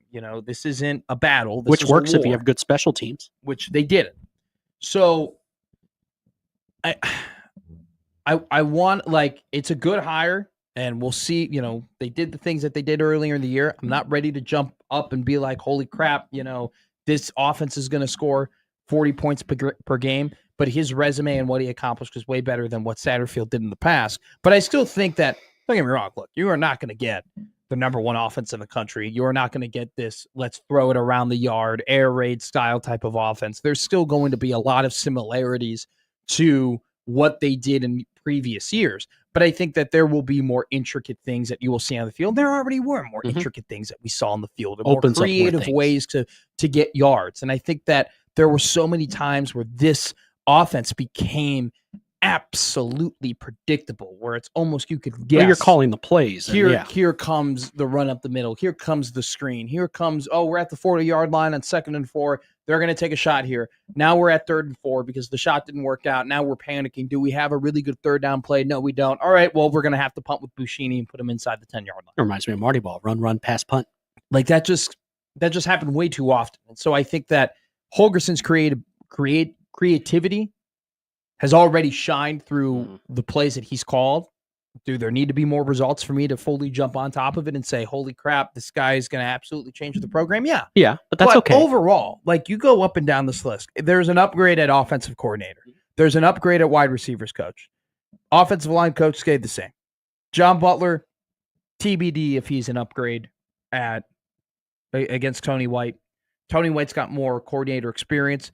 John Butler is heralded as this genius who's been around the game for a very, very long time. And I love Phil Snow being in the fold too. I think because we know what Tony did here as a defensive coordinator, that he probably has the advantage over Butler in terms of who do you want as your DC. Fair. At the same time, it is not like Holgerson where I'm like, that's not even a thought. I'd rather have Holgerson running my offense than Satterfield. Linebacker stayed the same. D lineman, we'll see what happens.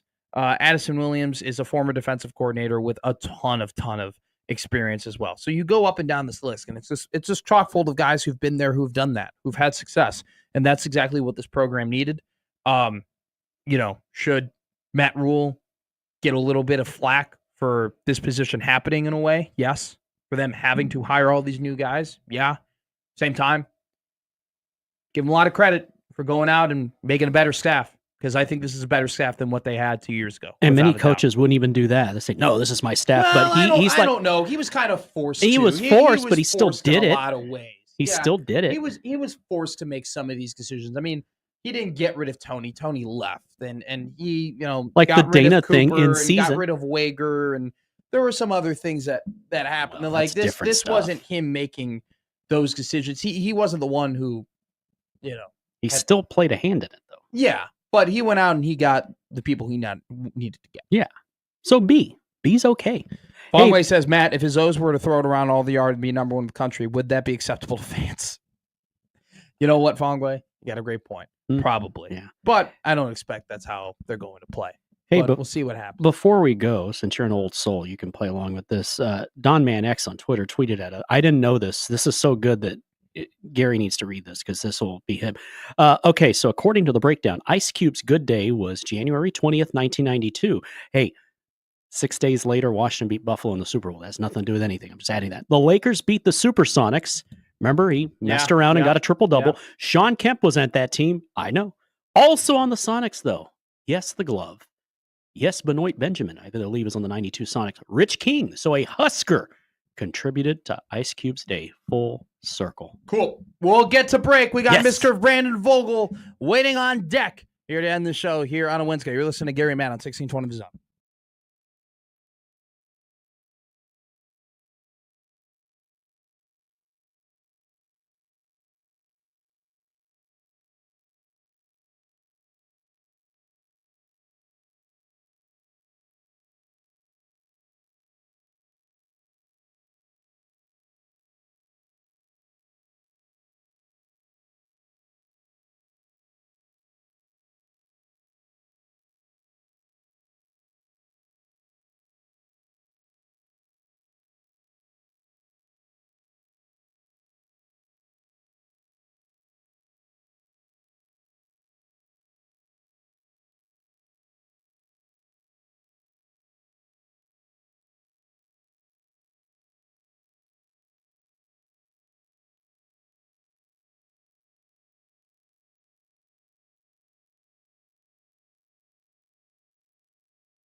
That's the vibe today.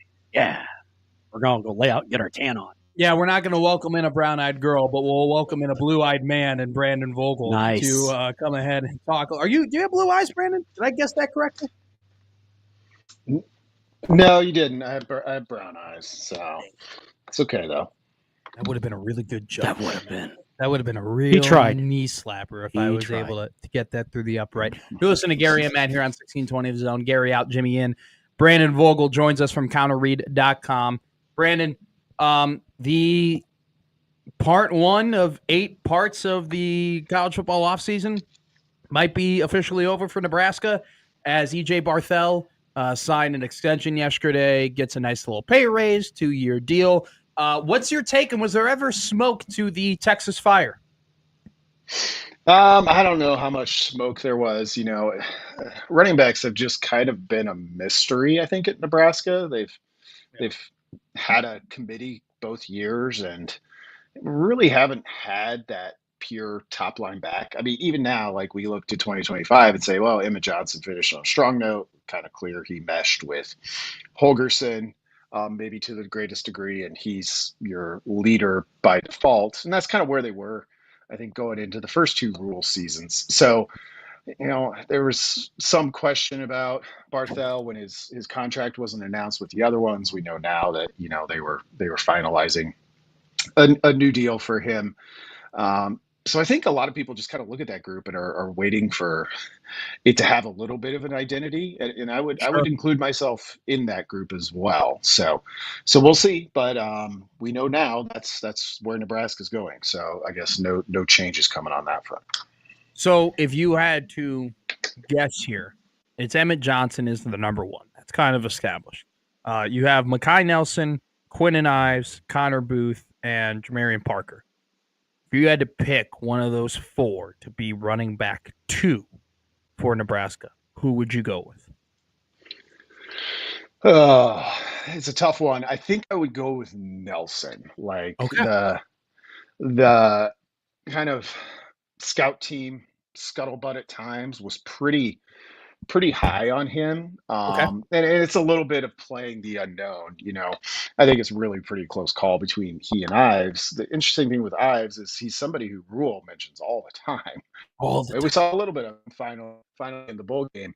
But it's just a little bit curious that for as much as Rule talks about how much he likes his kind of skill set, that we haven't seen a little bit more to this point. So I might take the little bit more of an unknown for in hope of a little bit higher upside and go with Nelson, just based on what the chatter was like around him during the season.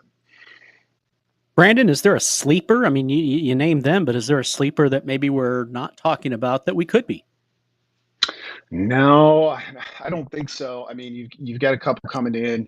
And they'll have an opportunity there. I mean, I really look at running back as a spot where post spring transfer window, I wouldn't be surprised if Nebraska made a little bit of a push.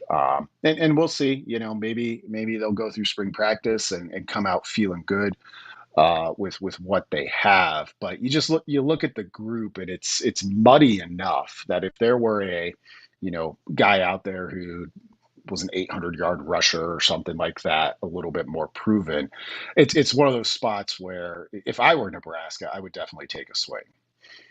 I take it you watched the Josh Pate, Matt Rule little hour soiree interview that they had the other day? I did get to that. Okay. What was one of your bigger takeaways from that hour-long conversation? I mean, there was a lot of ground covered there, not only from Nebraska, but to the national college landscape. I mean, what surprised you maybe, or what was something that stood out to you from that?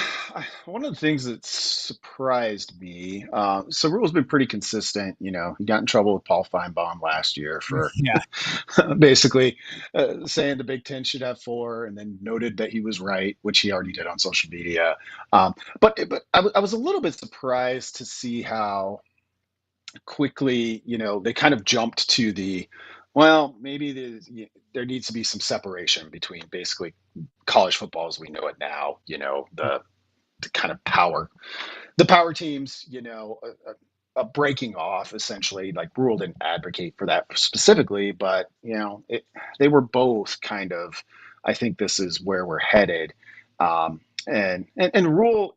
I'll always give him credit for this. Like, he's really transparent about it, and he said in that interview, he's like, "Look, when I was at Temple, I was the guy like banging the drum for the AAC, and like that we AAC deserves a bid." Well, now he's in a different tier of the sport, and he's banging the drum for, well, the Big Ten and the SEC do deserve four bids. So at least it's consistent. I was a little bit, surprised just to see how quickly they got there. And I mean, I think all of us know, like, that's kind of the playing field right now, right? But for me personally, I maybe I'm too romantic about college football, but I like everybody having a shot. If the future of the sport is the 50 to 60 top teams are just kind of off on their own, well, that's going to happen regardless of whether I want it to or not. But I will be a little bit disappointed if that's where we go. Well, and that was my next question, Brandon. As someone who's covered it through so many, I don't say eras, but the times of college football, which really escalated quickly over the past 20 years, it has to be some sort of melancholy for a lot of people. I mean, you still cover it. And now, and Gary said it yesterday, you root for your team, but that's about it. But there has to be a lot of people that we do romanticize college football. We're like, I get it. I get it's a business, but man. Yeah, but man is kind of the best way to sum it up. I think that, if that's where we're headed, if that's the future we arrive at, I'll be interested to see if there's any diminishment in kind of the fan experience and their attachment to the teams. Like, the great thing that I love about college football is, it's not just like where you grew up necessarily. And, some people just pick teams, but like people went to Nebraska. People go to Florida, Tennessee, Texas, wherever. Like you're like part of the organization. It's almost like European soccer clubs, which are actual clubs, which you can be a member of, instead of just, the pro team in your city. Do you lose some of that when college football looks like, just a larger step down from the NFL? If there's like 60 teams and it feels extremely professionalized. I mean, people will still be going to Nebraska. It will still represent the university. So maybe, the danger there isn't as great as I worry that it could be, but it'll just feel different. I think, for a long time. And again, there's a lot of gray area here, but like if you went to Nebraska, like you had classes with these people that, were there, and who even knows how much longer that'll be the case, depending on what happens legally. So that's going to be my next question for you. We're talking to Brandon Vogel of counterread.com. Like, when do we get to the point where just the student is removed from the word student athlete? And it's just, hey, they play for Nebraska, but they don't really go to class or do anything or study or anything. Yeah. Like, when do we, like, are we on that road, you think? And like, how long, if any time? I mean, I think for that to happen, the Big Ten, the SEC, and whoever else was invited along would probably have to break away, and you would have a labor deal. They would basically you would hire people to play for the University of Nebraska, which we're kind of a quarter of the way there. Now with where things are at, and nobody's raised too many red flags. It's hard to fathom what it would be like, and it would happen so gradually that, like I said, it's still the representative. Like if you're a Nebraska alum or just a fan of the University of Nebraska, it's still what is meant to represent you. So it's not like a grenade that blows the whole thing apart. It's just tough to put into context based on the way that we've known it to this point. Brandon Vogel of counterread.com. Brandon, before we let you go here, what do you got on the docket? What can people look forward to reading on counterread.com from you? Yeah, I'm gonna take my first foray through the schedule for Nebraska football. Gonna feel probably a little bit early, but I like to do it early, and then it's never too early. It's never too early, Brandon. We appreciate the content. Well, Yeah, we've already got a line out on that Cincinnati game, which I was a bit surprised by. And there's a set of power rankings that can give us some win probability. So talk a little bit about, the teams on Nebraska's schedule, how it sets up. I think it does set up pretty good in one key way. And start thinking about, what Nebraska's preseason win total might look like, and some of those things. Brandon, thank you so much for coming on as always. Really, really appreciate it. We'll talk to you next week. Thanks, guys. Have a good. Bye, Brandon. Brandon Vogel of counterread.com. Always there to give you the insight and analysis that you need when it comes to Nebraska football, Nebraska volleyball, and everything in between. Good show today, Jimmy. That was fun. That was fun. That was. Today good time. was fun. Good time. We had fun. It was good. It was a good show. We got fed. Gary will be back in the seat tomorrow. I'll be back in the other chair, and then we'll just do a ring around the rosy and say goodbye to Peter Krenzer. Until next time, you've been listening to Gary and Matt here on 1620 The Zone. The crossover is up next.